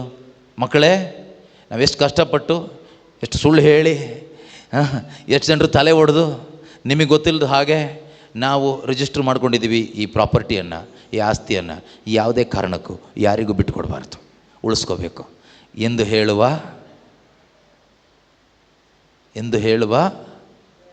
ಅಯೋಗ್ಯ ಕ್ರೈಸ್ತ ತಂದೆ ತಾಯಿಗಳು, ಬೇರೆಯವರಿಗೆಲ್ಲ ಹೇಳ್ತಾ ಇರೋದು, ಈ ರೀತಿಯಲ್ಲಿ ಹೇಳುವಂಥ ತಂದೆ ತಾಯಿಗಳು ಅಯೋಗ್ಯರು. You are unfit to be a Christian. Unfit, you are unfit, unworthy to be to call to be a Christian. ಒಬ್ಬ ಕ್ರೈಸ್ತ ಎಂದು ಹೇಳ್ಕೊಳ್ಳಿಕ್ಕೆ ನೀನು ಅಯೋಗ್ಯ ತಂದೆ, ಅಯೋಗ್ಯ ತಾಯಿ. ಏನು, ಯಾವ ರೀತಿಯಲ್ಲಿ ಹೇಳಿದರೆ, ಮಗನೇ ಕಷ್ಟಪಟ್ಟು ಕಟ್ಟಿ ಎತ್ತಿ ಇಟ್ಟಿದ್ದೀನಿ ಬಿಲ್ಡಿಂಗ್, ಉಳಿಸ್ಕೋಬೇಕು ನೀನು ಸಾಯುವಾಗ ಮೊಮ್ಮಕ್ಕಳನ್ನ ಕರೆದ್ಬಿಟ್ಟು ಕಷ್ಟಪಟ್ಟು ಕಟ್ಟಿದ ಬಿಲ್ಡಿಂಗು ಉಳಿಸ್ಕೋಬೇಕಾಯ್ತಾ? ಸುಳ್ಳು ಹೇಳ್ತಿರೋ, ಮೋಸ ಮಾಡ್ತಿರೋ, ತಲೆ ಹೊಡಿತಿರೋ ಗೊತ್ತಿಲ್ಲ, ಇಂಡೈರೆಕ್ಟಾಗಿ ಅದು, ಡೈರೆಕ್ಟ್ ಹೇಳಲ್ಲ. ಉಳಿಸ್ಕೋಬೇಕು, ಹೇಗೋ ಮಾಡಿದ್ದನ್ನು ಉಳಿಸ್ಕೋಬೇಕು. ನಾನು ಉಳಿಸ್ಕೊಂಡಿದ್ದೀನಿ. ಇನ್ನು ಕೆಲವರು ಇದ್ದಾರೆ, ಪಿತ್ರಾರ್ಜಿತ ಸ್ವತ್ತು, ನಿಮ್ಮ ತಾತನ ಕಾಲದಿಂದ ಬಂದಿರೋ ಸ್ವತ್ತು ಉಳಿಸ್ಕೊಂಡಿದ್ದೀನಿ ಆಯಿತಾ, ಯಾರಿಗೂ ಕೊಡದೆ, ಯಾರಿಗೂ ಒಂದು ಬಿಡಿಗಾಸು ಕೊಡದೆ, ಯಾರಿಗೂ ಉಪಕಾರ ಮಾಡದೆ, ಯಾರಿಗೂ ತಿನ್ಲಿಕ್ಕೆ ಬಿಡದೆ ಉಳಿಸ್ಕೊಂಡಿದ್ದೀನಿ. ನೀವು ತಾತನ ಸ್ವತ್ತು ಉಳಿಸ್ಕೋಬೇಕಾಯ್ತಾ? ವಂಶ ಪಾರಂಪರ್ಯ ಸ್ವತ್ತು ತುಂಬ ಮುಖ್ಯ. ಬೈಬಲಲ್ಲಿ ಸುಮಾರು ಕಡೆ ಇದೆ, ಬೈಬಲ್ ರೆಫರೆನ್ಸ್ ಕೂಡ ಕೊಟ್ಟು ಹೇಳ್ತಾರೆ. ನಿಜವಾದ ನಿತ್ಯ ಜೀವದಲ್ಲಿ ಭರವಸೆ ಇಟ್ಟು ಬದುಕುತ್ತಿರುವ ತಂದೆ ತಾಯಿ ಆದರೆ ನೀನು ನಿಮ್ಮ ಮಕ್ಕಳಿಗೆ ಈ ರೀತಿ ಲೋಕದ ವಿಷಯ ಹೇಳೋದಿಲ್ಲ. ನೀನು ಹೇಳ್ತೀಯಾ, ನಾವು ನಿನ್ನಪ್ಪ ಅಮ್ಮ ಅಥವಾ ನಿಮ್ಮ ಅಜ್ಜ ಅಜ್ಜಿ ಹೇಗೆ ವಿಶ್ವಾಸದ ಜೀವನ ಜೀವಿಸಿದ್ದೀವಿ, ಹೇಗೆ ವಿಶ್ವಾಸ ಕಾಪಾಡ್ಕೊಂಡಿದ್ದೀವಿ, ಹೇಗೆ ನಿತ್ಯ ಜೀವದ ನಿರೀಕ್ಷೆಯಲ್ಲಿ ಆ ಸಬ್ಬತ್ ದಿನವನ್ನು ಎದುರು ನೋಡ್ತಾ, ಸಬ್ಬತ್ ವಿಶ್ರಾಂತಿಯನ್ನು ಎದುರು ನೋಡ್ತಾ ನಾವು ಬದುಕಿದ್ದೀವೋ, ನೀವು ಹಾಗೇ ಬದುಕಬೇಕು. Should complete course in that way ಎಂದು ಹೇಳಲಿಕ್ಕೆ ಆಗಬೇಕು. ಪ್ರೈಸ್ ದಿ ಲಾರ್ಡ್, ಹಲ್ಲೆಲೂಯಾ, ಯೇಸುವೇ ಸ್ತೋತ್ರ. ಕ್ರೈಸ್ತ ಜೀವನಕ್ಕೆ ತುಂಬ ಬೆಲೆ ಇದೆ, ತುಂಬ ಬೆಲೆ ಇದೆ. ನಮಗಿವತ್ತು ಯಾಕೆ ಅದು ಬೆಲೆ ಇದೆ ಅಂತ ಅನ್ನಿಸ್ತಾ ಇಲ್ಲ ಅಂದರೆ ನಾವು ಅದನ್ನು ಜೀವಿಸ್ತಾ ಇಲ್ಲ. ನಾವು ಜೀವಿಸ್ತಾ ಇರೋ ಕ್ರೈಸ್ತ ಜೀವನ ಇನ್ನೊಂದು ರೀತಿದು. ಅದು ಕೇವಲ ಧಾರ್ಮಿಕವಾದದ್ದು, ಬಾಹ್ಯ ಆಚರಣೆಗಳಿಂದ ಕೂಡಿದ ಒಂದು religious way of life, not in a relationship way of life, relationship with god. ಅದರಲ್ಲಿ ಹೋಗ್ತಾ ಇಲ್ಲ. But true Christianity is A true relationship with Jesus. That is true Christianity. It is Christianity is not so much of rituals and practices and prayers, so on. No, Christianity is a true relationship with the true Savior, true God, the Son of God, Jesus Christ. That is true Christianity. You have to practice that Christianity with the help of the Holy Spirit and the Holy Scripture. ನಿಜವಾದ ಒಂದು ಕ್ರೈಸ್ತ ಜೀವನ ಅಂದರೆ ಒಂದಿಷ್ಟು ಪ್ರಾರ್ಥನೆಗಳನ್ನ ಮಾಡಿ, ಆಚರಣೆಗಳನ್ನ ಮಾಡಿ ಧಾರ್ಮಿಕವಾಗಿ ಜೀವಿಸುವಂಥದ್ದು ಅಲ್ಲ. ನಾವೀಗ ಬದುಕ್ತಾ ಇರೋದು ಅದೇ ಥರ. ಅದನ್ನೇ ನಿಜವಾದ ಕ್ರೈಸ್ತ ಜೀವನ ಅಂತ ನಂಬ್ಕೊಂಡು ಬದುಕ್ತಾ ಇದ್ದೀವಿ. ನಿಜವಾದ ಕ್ರೈಸ್ತ ಜೀವನ ಯೇಸು ಆಗಿರುವ ನಮ್ಮ ರಕ್ಷಕನ ಜೊತೆ, ದೇವರ ಜೊತೆ ಒಂದು ಆತ್ಮಿಕವಾದ ಸಂಬಂಧ ಇಟ್ಕೊಂಡು ಆ ಸಂಬಂಧದಲ್ಲಿ ಜೀವಿಸುವಂಥ ಜೀವನನೇ ನಿಜವಾದ ಕ್ರೈಸ್ತ ಜೀವನ. ಅಂಥ ಜೀವನಕ್ಕೆ ದೇವರು ಎಲ್ಲರನ್ನೂ ಕರೀತಾ ಇದ್ದಾರೆ. God is inviting all of us. 1 ಕೊರಿಂಥ 1:9 ದೇವರ ವಾಕ್ಯ ಹೇಳುತ್ತೆ, ಗಾಡ್ ಈಸ್ ಫೇತ್ಫುಲ್. ದೇವರು ನಂಬಿಕಸ್ಥರು. ಆ ನಂಬಿಕಸ್ಥನಾದ ದೇವರು ನಿಮ್ಮನ್ನು ಆರಿಸ್ಕೊಂಡಿದ್ದಾರೆ, ಕರೀತಾ ಇದ್ದಾರೆ. ಯಾಕೆ ಅಂದರೆ into the fellowship of his son Jesus Christ. ತನ್ನ ಏಕೈಕ ಪುತ್ರನಾದ ಯೇಸು ಕ್ರಿಸ್ತನ ಸಂಬಂಧದಲ್ಲಿ ಇರಲಿಕ್ಕೆ ನಿನ್ನನ್ನು ಕರೀತಾ ಇರೋದು, ಯಾವುದಕ್ಕೂ ಅಲ್ಲ, ಬೇರೆ ಯಾವುದಕ್ಕೂ ಅಲ್ಲ. ಹೋಗ್ಬಿಟ್ಟು ಅಲ್ಲಿ ಪ್ರೀಚಿಂಗ್ ಮಾಡುವಂಥ ದೇವರು ಯಾರನ್ನೂ ಕರೆದಿಲ್ಲ. ದೇವರು ಕರೀತಿರೋದು, first you need to have a fellowship with my son Jesus Christ. ನನ್ನ ಏಕೈಕ ಪುತ್ರ ಯೇಸು ಕ್ರಿಸ್ತನ ಜೊತೆಯಲ್ಲಿ ನೀನೊಂದು ಅನ್ಯೋನ್ಯತೆಯಲ್ಲಿ ಇರಬೇಕು. And through that fellowship you can come to me. ನೀನು ನನ್ನ ಬಳಿಗೆ ಬರ್ಬೋದು. Without that you cannot reach me, you cannot come to me. ನನ್ನ ಹತ್ರ ಬರಲಿಕ್ಕೆ ಆಗೋದಿಲ್ಲ.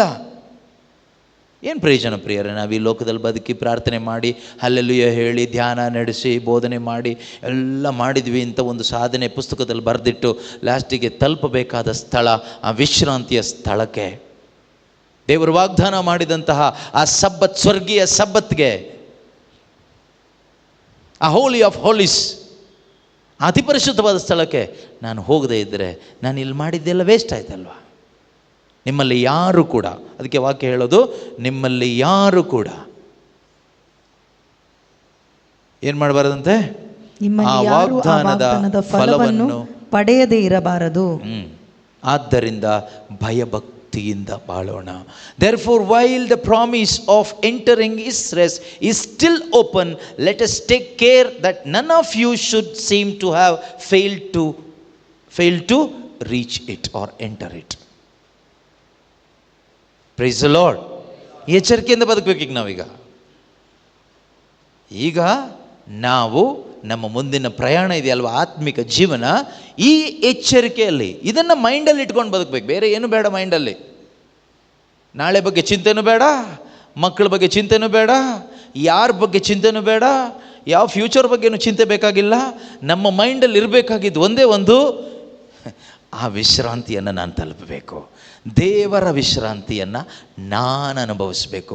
ನನಗಾಗಿ ದೇವರು ಅದನ್ನು ಓಪನ್ ಮಾಡಿಕೊಟ್ಟಿದ್ದಾರೆ. ಯೇಸು ಕ್ರಿಸ್ತನ ಮುಖಾಂತರ ನನಗೆ ಅದನ್ನು ಓಪನ್ ಮಾಡಿಕೊಟ್ಟಿದ್ದಾರೆ. ನಾನಲ್ಲಿ ರೀಚ್ ಆಗಬೇಕು, ನಾನಲ್ಲಿ ತಲುಪಬೇಕು. ಅಷ್ಟೇ ನಮ್ಮ ಜೀವನದ ಗುರಿ. ಯಾರಾದರೂ ನೀವೆಲ್ಲ ಪ್ರಾರ್ಥನೆ ಮಾಡ್ತೀರಲ್ವ, ಕ್ರಿಶ್ಚಿಯನ್ಸ್ ಅಲ್ವಾ, ಏನು ನಿಮ್ಮ ಗುರಿ ಕೇಳಿದರೆ ನಿಮ್ಮ ಗುರಿ ನಿಮಗೆ ಹೇಳಲಿಕ್ಕಾಗಬೇಕು. ಏನು ನಿಮ್ಮ ಗುರಿ? Entering into God's rest is my ಗುರಿ, my target, my aim is entering into God's rest. That's it, finished. ಬೇರೆ ಏನೂ ಇಲ್ವಾ? ಬೇರೆ ಏನಿದೆ? ಅದಕ್ಕಿಂತ ಬೆಸ್ಟ್ ಯಾವುದೂ ಇಲ್ಲ, ಅದಕ್ಕಿಂತ ಬೆಸ್ಟ್ ಯಾವುದೂ ಇಲ್ಲ. ನಿಮ್ಮ ಫ್ಯಾಮಿಲಿದ ಗುರಿ ಏನು? Entering into God's rest as family. ಕುಟುಂಬವಾಗಿ ದೇವರ ವಿಶ್ರಾಂತಿಗೆ ನಾವು ತಲುಪಬೇಕು ಇದೆ. ಮತ್ತು ನೀವು ಇದೆಲ್ಲ ಪ್ರಬೋಧನೆ ಯಾಕೆ ಮಾಡ್ತೀರಿ? ಯಾರಾದರೂ 4 ಜನ ನಮ್ಮ ಜೊತೆಗೆ ತಲುಪಲಿ ಅಂತ ಅಷ್ಟೇ. ಕೇಳುವುದಕ್ಕೆ ಕಿವಿಯುಳ್ಳವನು ಕೇಳಿಸ್ಕೊಂಡು ಬಚಾವಾಗಲಿ ಅಂತ. ಬೇರೆ ಏನೂ ಇಲ್ಲ. ಬೇರೆ ಏನಾದರೂ ಇದೆಯಾ? ಏನೂ ಇಲ್ಲ. ನಿಮ್ಮಲ್ಲೂ ಅಷ್ಟೇ, ಕೇಳೋದಕ್ಕೆ ಕಿವಿಯುಳ್ಳವನು ಕೇಳಿಸ್ಕೊಳ್ಳಿ, ಆ ವಿಶ್ರಾಂತಿಯನ್ನು ತಲುಪಲಿ. ಆಟೋಮೆಟಿಕ್ಕಾಗಿ ಆಗೋದಿಲ್ಲ. ಇದೇ ಅಧ್ಯಾಯದಲ್ಲಿ 2 ತಿಮೋತಿ 4:7 ಓದಿದ್ರಲ್ಲ, 8 ಓದಿ ನೋಡೋಣ. ಅದು ನಾವು ಅಂದ್ಕೊಳ್ತೀವಿ ಅದು ಪೌಲ್ರು ಹೇಳಿದ್ದು, ಪೌಲ್ರಿಗೆ ಮಾತ್ರ ಅಂತ. ಸಂತ ಪೌಲ್ರು ಪಾಪ ತುಂಬ ಕಷ್ಟಪಟ್ಟಿದ್ದಾರೆ, ಅವ್ರಿಗೆ ಕೊಡ್ತಾರೆ ದೇವರು. ನಮಗೆಲ್ಲ ಇದೆಯೋ ಇಲ್ಲೋ ಅಂತ ಒಂದು ಡೌಟ್ ಬರ್ಬೋದು ಮೈಂಡಿಗೆ. ಸೊ ಅವ್ರಿಗೆ ಮಾತ್ರ ಅಲ್ಲ, ಯಾರಿಗೆಲ್ಲ ಇದೆ? ಇನ್ನು ನನಗೆ ಉಳಿದಿರುವುದು ಒಂದೇ ಉಳಿದಿದೆ. ಸಜ್ಜನರಿಗೆ ಸಲ್ಲುವಂತ ಜಯಮಾಲೆ ನನಗೀಗ ಸಿದ್ಧವಾಗಿದೆ. ಸಜ್ಜನರಿಗೆ ಸಲ್ಲುವಂಥ ಒಂದು ಜಯಮಾಲೆ. Okay, that crown of righteousness, if you keep the robe of righteousness neatly here on earth, you will receive the crown of righteousness. Hallelujah. ಯೇಸುವೇ ಸ್ತೋತ್ರ. ನೀವು ದೇವರು ನಿಮಗೆ ರಕ್ಷಣೆ ಹೊಂದಿದಾಗ, ಯೇಸುವಿನಲ್ಲಿ ವಿಶ್ವಾಸ ಇಟ್ಟಾಗ ನಿಮ್ಮ ಮೇಲೆ ಹಾಕಿದ ಒಂದು ಆತ್ಮಿಕ ಬಿಳಿಯ ವಸ್ತ್ರ ಯೇಸುವೇ ಆಗಿದ್ದಾರೆ. ಅದನ್ನು ನಾವು ನೀತಿಯ ನಿಲುವಂಗಿ ಅಂತ ಹೇಳ್ತೀವಿ, ರೋಬ್ ಆಫ್ ರೈಚಸ್ನೆಸ್. ಈಗ ಅದು ನಿನ್ನ ಹತ್ರ ಇದೆ. ಓಕೆ, ಈಗ ನಿನ್ನ ಅನುದಿನದ ಜೀವನದ ಮುಖಾಂತರ ನೀನು ಆ ನೀತಿಯೆಂಬ ನಿಲುವಂಗಿಯನ್ನು ಒಳ್ಳೆ ರೀತಿಯಲ್ಲಿ ನಿನ್ನ ಪವಿತ್ರ ಮತ್ತು ವಿಶ್ವಾಸದ ಜೀವಿತದಿಂದ ನಿನ್ನ ಪವಿತ್ರಾತ್ಮನ ಸಹಾಯದಿಂದ ಕಾಪಾಡಿಕೊಳ್ಳೋದಾದರೆ ಕೊನೆಗೆ ನಿನಗೆ ದೇವರು ಏನು ಕೊಡ್ತಾರೆ? ನೀತಿಯ ಕಿರೀಟವನ್ನು ಕೊಡ್ತಾರೆ. He will crown you with the crown of righteousness. ಆಗ ನೀವು ರಾಜರಾಗಿರ್ತೀರಿ. ಜೀಸಸ್ ಏನಾಗಿರ್ತಾರೆ? ರಾಜಾದಿರಾಜನಾಗಿರ್ತಾನೆ. You will become kings. He is the king of kings. ಛೋಟಾ ರಾಜ, ಬಡ ರಾಜ. Praise the Lord. ಹಲ್ಲೆಲೂಯಾ. ಯೇಸುವೇ ಸ್ತೋತ್ರ.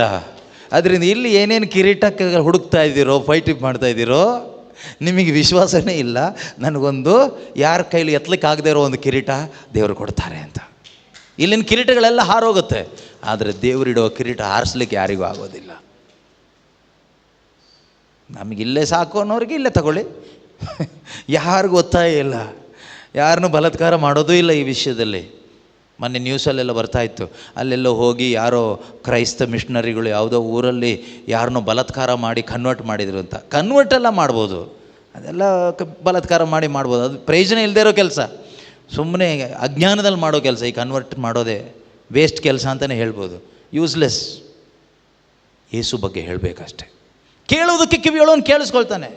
ಇನ್ನು ಅವನು ಒಳಗಡೆ ಈ ಪರಿವರ್ತನೆ ತರೋದು ಹೋಲಿ ಸ್ಪಿರಿಟ್ ಒಬ್ಬ ಮನುಷ್ಯನ ಒಳಗಡೆ ಪರಿವರ್ತನೆ ತಂದರೆ ಅವನ ಪ್ರಾಣಕ್ಕೆ ಹೆದರೋದಿಲ್ಲ.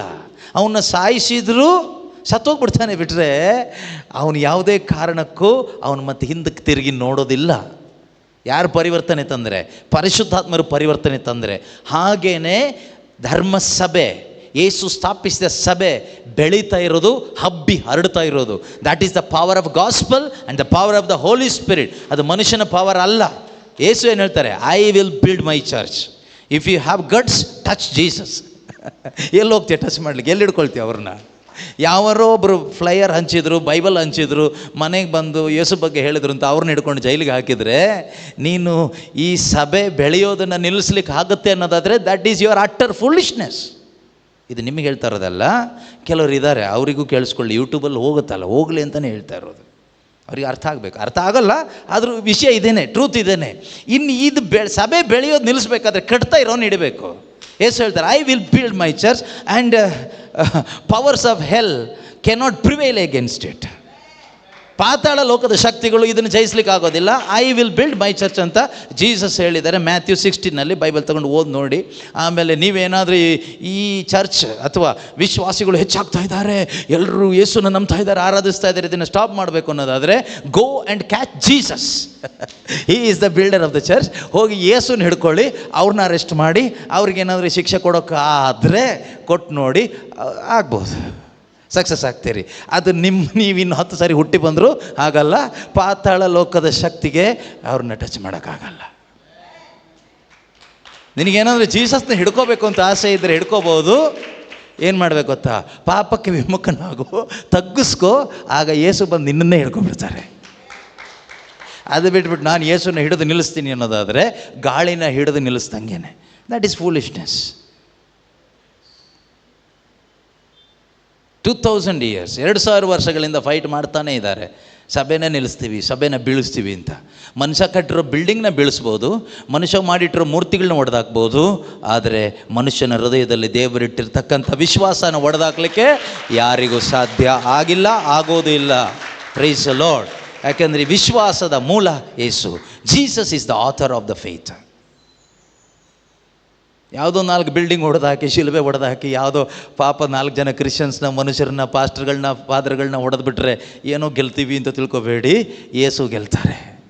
ಇನ್ನು ಹೆಚ್ಚು ವಿಶ್ವಾಸಿಗಳಾಗ್ತಾ ಹೋಗ್ತಾರೆ ಅಷ್ಟೇ. Price the lord. ಹಾಲೆಲೂಯಾ. ಯೇಸುವೆ ಸ್ತೋತ್ರ. ಈ ಸಭೆ, ಕ್ರೈಸ್ತ ಸಭೆ ಮನುಷ್ಯನ ವಿಸ್ಡಮಿಂದ ಕಟ್ಟಿದ್ದಲ್ಲ, ಹಣದಿಂದ ಕಟ್ಟಿದ್ದಲ್ಲ.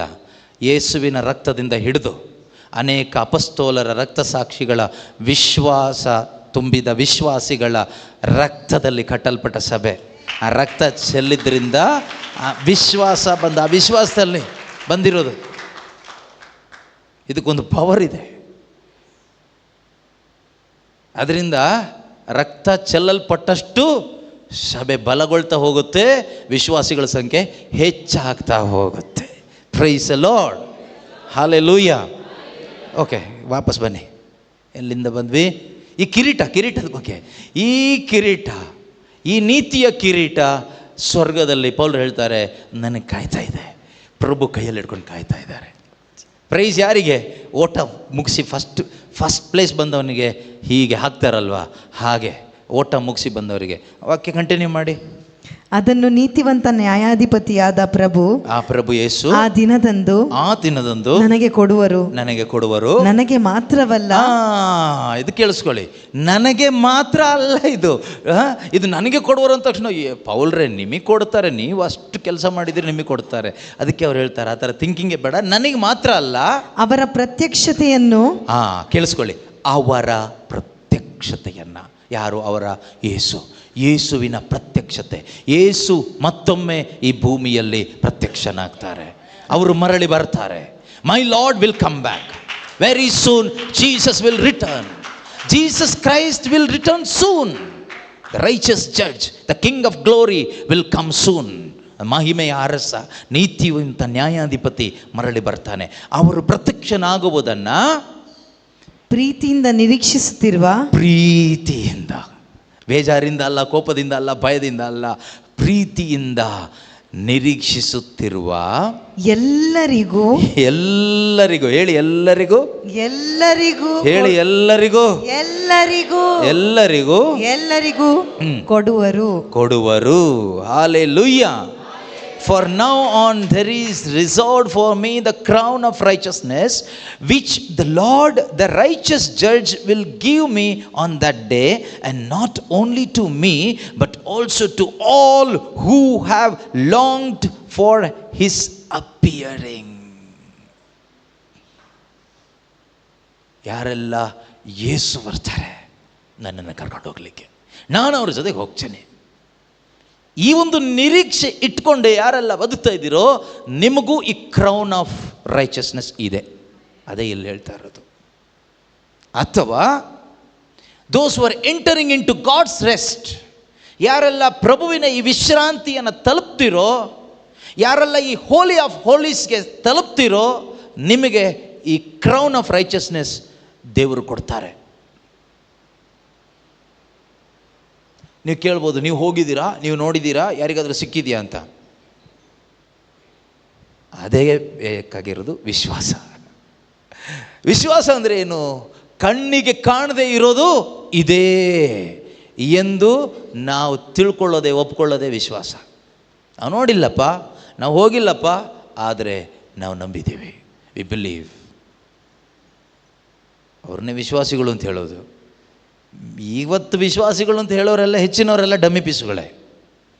ಕ್ರೈಸ್ತ ವಿಶ್ವಾಸಿಗಳು ಅಂತ ನಮ್ಮನ್ನೆಲ್ಲ ಏನಂತ ಕರೀತಾರೆ ಈಗ? ಕ್ರೈಸ್ತ ವಿಶ್ವಾಸಿಗಳು ಅಂತಲೇ ಕರೀತಾರೆ. ಹಾಗಾದರೆ ಇದಿದೆಯಾ ನಮ್ಮೊಳಗಡೆ? ಈ ವಿಶ್ವಾಸ ನಮ್ಮೊಳಗಡೆ ಇದೆಯಾ? ಕಣ್ಣಿಗೆ ಕಾಣದೇ ಇರತಕ್ಕಂತಹ ಒಂದು ರಾಜ್ಯ, ಒಂದು ಸ್ಥಳ, ಸ್ವರ್ಗ ರಾಜ್ಯ, ನಾನು ಹೋಗ್ತೀನಿ. ಕಣ್ಣಿಗೆ ಕಾಣದೇ ಇರುವ ಪ್ರಭು ಯೇಸು, ನಾನು ಅವ್ರನ್ನ ಭೇಟಿ ಆಗ್ತೇನೆ. ಇದುವರೆಗೂ ಅನುಭವಿಸ್ಲಿಕ್ಕೆ ಆಗದೇ ಇರತಕ್ಕಂಥ ಒಂದು ಆನಂದ, ನಾನು ಅದನ್ನು ಅನುಭವಿಸ್ತೀನಿ. ಇದುವರೆಗೂ ಜೀವಿಸ್ಲಿಕ್ಕೆ ಆಗದೇ ಇರತಕ್ಕಂಥ ಒಂದು ಜೀವನ, ಶಾಶ್ವತವಾದ ಜೀವನ ನಾನು ಜೀವಿಸ್ತೇನೆ. ಕಣ್ಣಿಗೆ ಕಾಣದೇ ಇರತಕ್ಕಂಥ ಮನುಷ್ಯನಿಗೆ ಕೊಡಲಿಕ್ಕೆ ಆಗದೇ ಇರತಕ್ಕಂಥ ಒಂದು ಕಿರೀಟ ದೇವರು ನನಗೆ ಕೊಡ್ತಾರೆ, ನಾನು ಅದನ್ನು ಪಡ್ಕೊಳ್ತೇನೆ. I have that faith, so I speak. ನೀವು ಹೆಂಗೆ ಹೇಳ್ತೀರಿ ಬ್ರದರ್? ಪೌಲರು ಹೇಳ್ತಾರಲ್ಲ, ನನಗೆ ವಿಶ್ವಾಸ ಇದೆ, ನಾನು ಅದಕ್ಕೆ ಮಾತಾಡ್ತಾ ಇದ್ದೀನಿ. ನೀವೇನಾದ್ರು ನನಗೆ ಇವತ್ತು ಕೇಳೋದಾದರೆ ನೀವು ಹೆಂಗೆ ಇದೆಲ್ಲ ಹೇಳ್ತೀರಿ? I have faith, so I speak. ನನಗಿದು ವಿಶ್ವಾಸ ಇದೆ, ಅದಕ್ಕೆ ನಾನು ಮಾತಾಡ್ತೀನಿ. ನಿಮಗೇನು ವಿಶ್ವಾಸ ಇದೆಯೋ ಅದು ನೀವು ಮಾತಾಡ್ತೀರಿ. ನನಗಿದು ವಿಶ್ವಾಸ ಇದೆ, ಅದನ್ನು ನಾನು ಮಾತಾಡ್ತಾ ಇದ್ದೀನಿ. ನಿಮಗಿದು ವಿಶ್ವಾಸ ಇದ್ದರೆ ನೀವು ಇದನ್ನೇ ಮಾತಾಡ್ತೀರಿ. ನಿಮ್ಮ ಮಕ್ಕಳಿಗೆ, ನಿಮ್ಮ ಕುಟುಂಬದವರಿಗೆ, ನಿಮ್ಮ ಬಂಧುಗಳಿಗೆ, ಸ್ನೇಹಿತರಿಗೆ. You speak your faith. You have to speak your faith. ಸುಮ್ಮನೆ ವಿಶ್ವಾಸ ಇದೆ, ವಿಶ್ವಾಸ ಇದೆ, ವಿಶ್ವಾಸ ಇದೆ ಅಂತ ಹೇಳಿಕೊಂಡು ವ್ಯಕ್ತಪಡಿಸದೇ ಇದ್ರೆ ಏನು ಪ್ರಯೋಜನ? You have to express your faith by words as well as by actions. ಮಾತಿನಿಂದನೂ ಮತ್ತು ಕ್ರಿಯೆಯಿಂದನೂ ನಮ್ಮ ವಿಶ್ವಾಸವನ್ನು ಪ್ರಕಟಪಡಿಸಬೇಕು. ಯಾಕೆಂದರೆ ಬಂಗಾರಕ್ಕಿಂತ ಅಮೂಲ್ಯವಾದದ್ದು ವಿಶ್ವಾಸ. ಬಂಗಾರ ಅಮೂಲ್ಯ ಅಲ್ಲ ದೇವರ ದೃಷ್ಟಿಯಲ್ಲಿ, ನಮ್ಮ ದೃಷ್ಟಿಯಲ್ಲಿ ಅಮೂಲ್ಯ ಅದೇನೆ. ಆದರೆ ಒಬ್ಬ ನಿಜವಾದ ವಿಶ್ವಾಸಿಗೆ ಬಂಗಾರಕ್ಕಿಂತ ಅಮೂಲ್ಯವಾದದ್ದು ಅವನ ವಿಶ್ವಾಸ. He is ready to lose his gold for the sake of his faith. If you are a true believer, ನೀನೊಬ್ಬ ನಿಜವಾದ ವಿಶ್ವಾಸಿ ಆದರೆ, ಕ್ರೈಸ್ತ ವಿಶ್ವಾಸಿ ಆದರೆ, you are ready to lose your precious gold for the most precious faith. ಆದರೆ ನಾವೇನು ಮಾಡ್ತಿದ್ದೀವಿ? ಇವತ್ತಿನ ಬೋಧನೆಗಳೆಲ್ಲ ಯಾವ ರೀತಿ ಇದೆ ಗೊತ್ತಾ? ನೀನು ವಿಶ್ವಾಸ ಇಟ್ಟರೆ ನಿನಗೆ ಗೋಲ್ಡ್ ಬರುತ್ತೆ, ನೀನು ವಿಶ್ವಾಸ ಇಟ್ಟರೆ ನಿನಗೆ ಕಾರ್ ಬರುತ್ತೆ, ನೀನು ವಿಶ್ವಾಸ ಇಟ್ಟರೆ ನಿನಗೆ ಅರಮನೆ ಬರುತ್ತೆ, ನೀನು ವಿಶ್ವಾಸ ಇಟ್ಟರೆ ನಿಂದು ಸಾಲ ಎಲ್ಲ ತೀರಿ ಶ್ರೀಮಂತನಾಗ್ತೀಯ. ಇದೇ ಇವತ್ತಿನ ವಿಶ್ವಾಸ. ಇದು ಬೈಬಲ್ ವಿಶ್ವಾಸ ಅಲ್ಲ, ಇದು ಪೈಶಾಚಿಕವಾದದ್ದು, ಪ್ರಾಪಂಚಿಕವಾದದ್ದು, ಲೌಕಿಕವಾದದ್ದು, ಮಾನುಷಿಕವಾದದ್ದು. ನಂಬಿ ಹಾಳಾಗಿ ಹೋಗಬೇಡಿ. ಆ ರೀತಿಯಲ್ಲಿ ಬೈಬಲ್ ವಿಶ್ವಾಸ, ಬೈಬಲ್ ಹೇಳುತ್ತೆ ನಿಮಗೆ ಏನು ಸಿಗುತ್ತೆ ಕೇಳಿದರೆ ಈ ಕಿರೀಟ ಸಿಗುತ್ತೆ. ಇದು ಮನುಷ್ಯನಿಗೆ ಮಾಡಲಿಕ್ಕೆ ಆಗಲ್ಲ, ದೇವರೇ ಕೊಡಬೇಕು. ಸೊ ಬಂಗಾರಕ್ಕಿಂತಲೂ ಅಮೂಲ್ಯವಾದ ವಿಶ್ವಾಸ ಕಾಪಾಡ್ಕೋಬೇಕು. ಓಕೆ, Hebrews 4 ವಾಪಸ್ ಬನ್ನಿ ಬೇಗ. ಟೈಮ್ ಇದ್ದರೆ ಮುಂದೆ ನಾವು ಕಲಿಯೋಣ. ತುಂಬ ಇದ್ರ ಬಗ್ಗೆ ನಾವು ಜಸ್ಟ್ ಸ್ಟಾರ್ಟಿಂಗ್ ಅಷ್ಟೇ. ಇನ್ನು ಮುಂದಕ್ಕೆ ಹೋಗ್ಬೇಕು, ಇದ್ರ ಬಗ್ಗೆ, ಇದರಲ್ಲಿ ಮುಂದಕ್ಕೆ ಹೋಗಬೇಕು. ಇದರಲ್ಲೇ ಹೋಗಬೇಕಾಗಿರೋದು ನಾವು, ಬೇರೆ ಯಾವುದೂ ಅಲ್ಲ. ಈ ವಿಶ್ವಾಸದ ವಚನಗಳನ್ನು ಆಲಿಸಿ ಆಲಿಸಿ ಆಲಿಸಿ ನಮ್ಮ ವಿಶ್ವಾಸದ ಪ್ರಯಾಣ ಮುಂದಕ್ಕೆ ತೆಗೆದುಕೊಂಡು ಹೋಗಬೇಕು. ವಾಟ್ ಈಸ್ ನೆಕ್ಸ್ಟ್ ಕೇಳಿದರೆ ಮನೆಗೆ ಹೋದ್ಮೇಲೆ ಇದನ್ನು ನೀವು ಧ್ಯಾನಿಸ್ತಾ ಇರಬೇಕು, ಇನ್ನೂ ತುಂಬಿಸ್ಕೊಳ್ತಾ ಇರಬೇಕು. ಎಲ್ಲಿವರೆಗೆ ಬ್ರದರ್? ಯೇಸು ಬರೋ ತನಕ ಅಥವಾ ನೀನು ಇಲ್ಲಿಂದ ಹೋಗೋ ತನಕ ಅಷ್ಟೇ. ಬೇರೆ ಕೆಲಸ ದೇವ್ರು ಏನೇನು ಕೊಟ್ಟಿದ್ದಾರೋ ಕರ್ತವ್ಯಗಳು, ಜವಾಬ್ದಾರಿಗಳು ಪ್ರಾಮಾಣಿಕವಾಗಿ ಈ ವಿಶ್ವಾಸನ ಇಟ್ಕೊಂಡು, ಈ ನಿರೀಕ್ಷೆನ ಇಟ್ಕೊಂಡು ಮಾಡಬೇಕು. ಕಷ್ಟ ಆಗುತ್ತಲ್ವ? ಕಷ್ಟ ಆಗುತ್ತಂತಲೇ ಯೇಸು ಹೇಳಿದ್ದು, ಕಷ್ಟ ಆಗಲ್ಲ ಅಂತ ಹೇಳಲಿಲ್ಲ. ನಿಮ್ಮನ್ನು ಧ್ಯಾನಕ್ಕೆ ಕರೆದಾಗ ಕೆಲವರು ಹೇಳಿರ್ಬೋದು ನಿಮ್ಮ ಕಷ್ಟ ಎಲ್ಲ ಯೇಸು ಸ್ವಾಮಿ ಪರಿಹಾರ ಮಾಡ್ತಾರೆ ಬನ್ನಿ ಅಂತ. ಅದು ನಿಜವಾದ ಸುಳ್ಳು. ಒಂದು ಲೆಕ್ಕದಲ್ಲಿ ಸತ್ಯ, ಒಂದು ಲೆಕ್ಕದಲ್ಲಿ ಸುಳ್ಳು. ಸತ್ಯ ಯಾವ ಥರ? ನಿಮ್ಮ ಕಷ್ಟ ಎಲ್ಲ ಯೇಸು ಸ್ವಾಮಿ ಪರಿಹಾರ ಮಾಡ್ತಾರೆ. ಎಲ್ಲಿ? ಸ್ವರ್ಗದಲ್ಲಿ. ಅಲ್ಲಿ ಪರಿಹಾರ ಆಗುತ್ತೆ, ಒಂದು ದಿನ ಎಲ್ಲ ಪರಿಹಾರ ಆಗುತ್ತೆ. ಆದರೆ ನಾವು ಎಕ್ಸ್ಪೆಕ್ಟ್ ಮಾಡಿ ಬರೋದು ಇಲ್ಲಿ ಆಗಲ್ಲ. ಆದರೆ ಪರಿಹಾರ ಆಗೋದೇ ಇಲ್ವ? ಹಾಗಾದರೆ ಅನೇಕ ಕಷ್ಟಗಳು ಪರಿಹಾರ ಆಗುತ್ತೆ. ಅದು ಯಾವುದೆಲ್ಲ ಕೇಳಿದರೆ, ನಮ್ಮ ಪಾಪ ಜೀವನದಿಂದ ನಾವು ಸೈತಾನನ ಸಂಬಂಧದಲ್ಲಿ ಇರೋದರಿಂದ ಅನೇಕ ಕಷ್ಟಗಳು, ರೋಗಗಳು, ಸಮಸ್ಯೆಗಳು, ಸಾಲಗಳು, ಕುಟುಂಬ ಸಮಸ್ಯೆ, ಸಂಕಟಗಳಿಗೆ ಮನುಷ್ಯರು ಒಳಗಾಗಿರ್ತಾರೆ. ಅದೆಲ್ಲ ಹೋಗುತ್ತೆ. ಜೀಸಸ್ಗೆ ಕನೆಕ್ಟ್ ಆಗುವಾಗ, ಜೀಸಸ್ ಇಸ್ ಲೈಫ್. ಆ ಲೈಫ್ಗೆ ಕನೆಕ್ಟ್ ಆಗುವಾಗ ಡೆತ್ಗೆ ಸಂಬಂಧಪಟ್ಟಿದ್ದು ಏನೆಲ್ಲ ನಿನ್ನಲ್ಲಿ ಇದೆಯೋ ಅದೆಲ್ಲ ಹೋಗುತ್ತೆ. ಆ ರೀತಿ ಕೆಲವೊಂದು ಅದ್ಭುತಗಳಾಗುತ್ತೆ, ಕಾಯಿಲೆ ವಾಸಿ ಆಗುತ್ತೆ, ಅನೇಕ ಒಳಿತು ನಿನಗೆ ಸಿಗುತ್ತೆ. ಇದೆಲ್ಲ ಆಗೋದಿಲ್ಲ ಅಂತಲ್ಲ.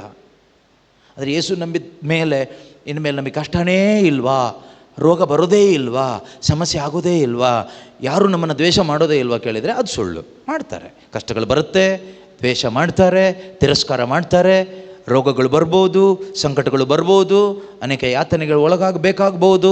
ಇದೆಲ್ಲ ನಾವು ಸ್ವೀಕಾರ ಮಾಡಲಿಕ್ಕೆ ಶಕ್ತಿನೂ ಕೂಡ ನಮ್ಮೊಳಗಡೆ ಪರಿಶುದ್ಧಾತ್ಮರು ಕೊಡ್ತಾರೆ. That is called the grace of God. And God says my grace is sufficient for you to bear all the suffering. ವಿಶ್ವಾಸದ ನಿಮಿತ್ತವಾಗಿ ಬರುವ ಈ ಕಷ್ಟ ಸಂಕಟಗಳನ್ನು ಸಹಿಸಿಕೊಳ್ಳಿಕ್ಕೆ ನನ್ನ ಕೃಪೆ ನಾನು ನಿನಗೆ ಕೊಟ್ಟಿದ್ದೀನಿ. ನನ್ನ ಕೃಪೆಯೇ ನಿನಗೆ ಸಾಕು. ನನ್ನ ಶಕ್ತಿ ಪರಿಪಕ್ವವಾಗುವುದು ನಿನ್ನ ಬಲಹೀನತೆಯಲ್ಲಿ. ಹಾಲೆಲೂಯ. ಯೇಸುವೆ ಸ್ತೋತ್ರ, ಯೇಸುವೆ ವಂದನೆ, ಯೇಸುವೆ ಆರಾಧನೆ. ಓಕೆ, ಹಿಬ್ರಿಯರಿಗೆ ಹೋಗ್ಲಿಕ್ಕೆ ಈಗ ಟೈಮ್ ಇಲ್ಲ, ಸಾರಿ. ನಾವು ಲಾಸ್ಟ್ ಇನ್ನೊಂದು ವಾಕ್ಯ ಹೇಳಿ ಮುಗಿಸ್ಬಿಡೋಣ, ಊಟಕ್ಕೆ ಹೋಗಬೇಕಲ್ಲ. ಯೋಹಾನನು ಬರೆದ ಮೊದಲನೇ ಪತ್ರಿಕೆ 3ನೇ ಅಧ್ಯಾಯ, first letter of John chapter 1, ಪತ್ರಿಕೆ 1 ಅಧ್ಯಾಯ 3ರಲ್ಲಿ 2ರಿಂದ ಇರೋ ವಾಕ್ಯಗಳು. ಪ್ರಿಯರೇ, ನಾವೀಗ ದೇವರ ಮಕ್ಕಳು. ನಾವೀಗೇನಾಗಿದ್ದೀವಿ? ನಾವು ಅಂದರೆ ಯಾರು?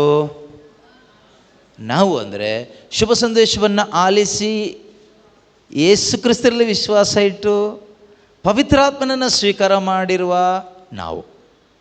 ಈ ಪ್ರೊಸೀಜರಲ್ಲಿ ಬಂದ ನಾವು ಈಗ ಏನಾಗಿದ್ದೀವಿ?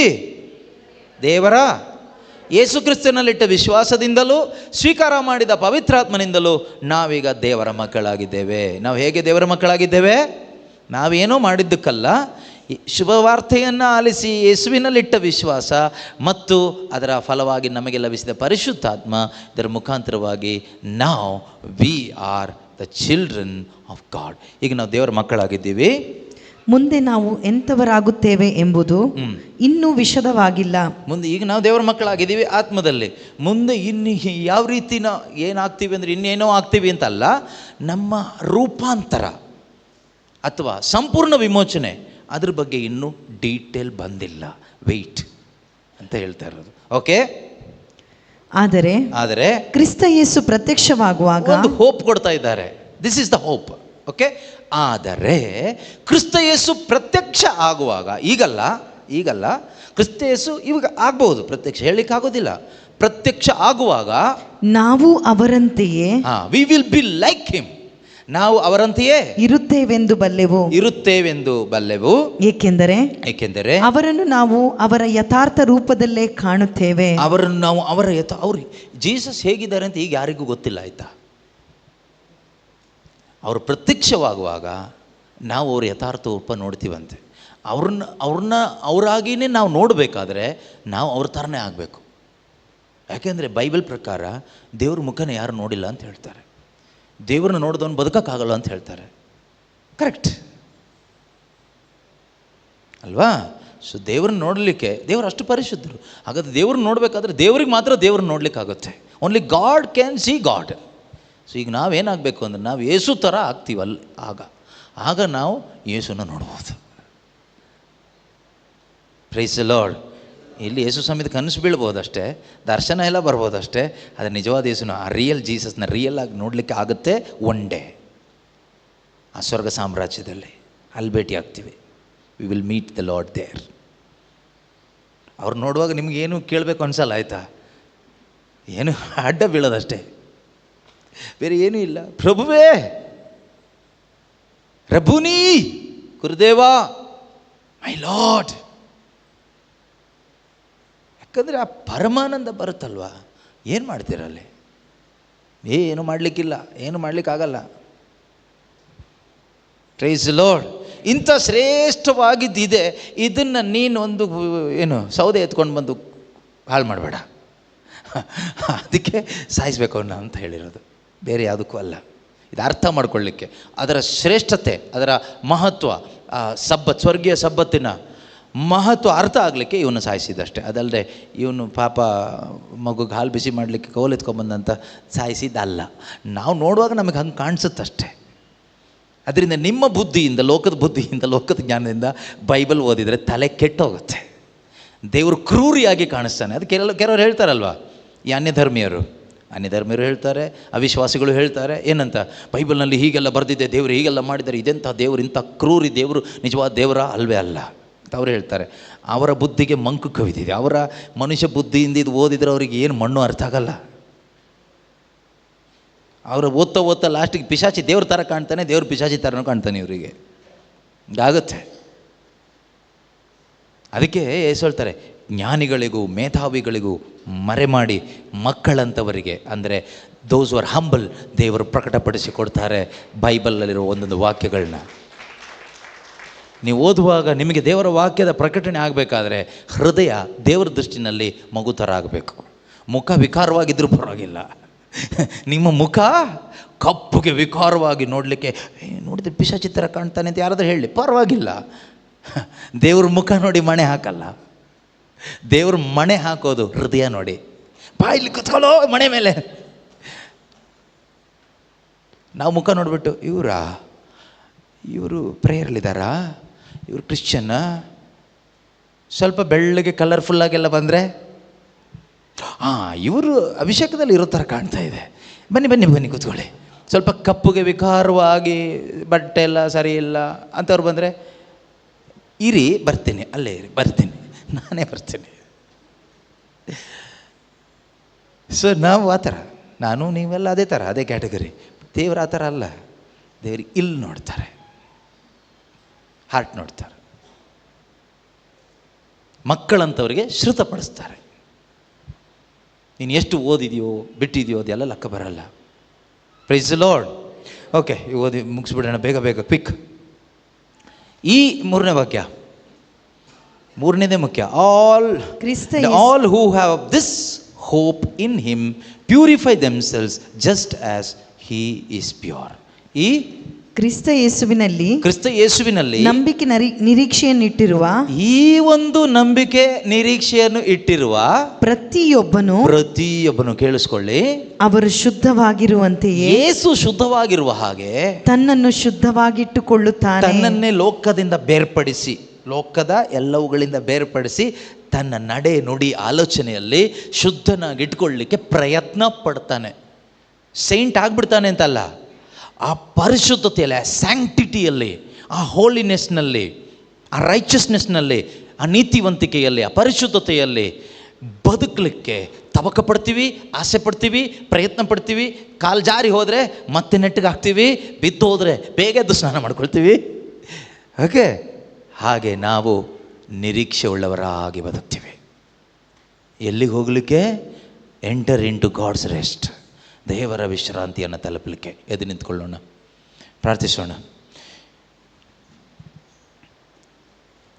ನನ್ನ ಒಳ್ಳೆ ಪಾಲು ನೀನೇ ಸಯ್ಯ, ನಿನಗಿಂತ ದೇವರು ಬೇರಿಲ್ಲಯ್ಯ. ನನ್ನ ಒಳ್ಳೆ ಪಾಲು ನೀನೇ ಸಯ್ಯ, ನಿನಗಿಂತ ದೇವರು ಬೇರಿಲ್ಲಯ್ಯ. ನಿನ್ನ ಪಾದಕ್ಕೆ ಮುತ್ತಿಡುವೆ, ನಿನ್ನನ್ನೇ ಪ್ರೀತಿಸುವೆ. ನಿನ್ನ ಪಾದಕ್ಕೆ ಮುತ್ತಿಡುವೆ, ನಿನ್ನನ್ನೇ ಪ್ರೀತಿಸುವೆ. ಜೀವನವೆಲ್ಲ ನಿನಗಾಗಿ ಹಾಡಿ ಹೊಗಳುವೆ.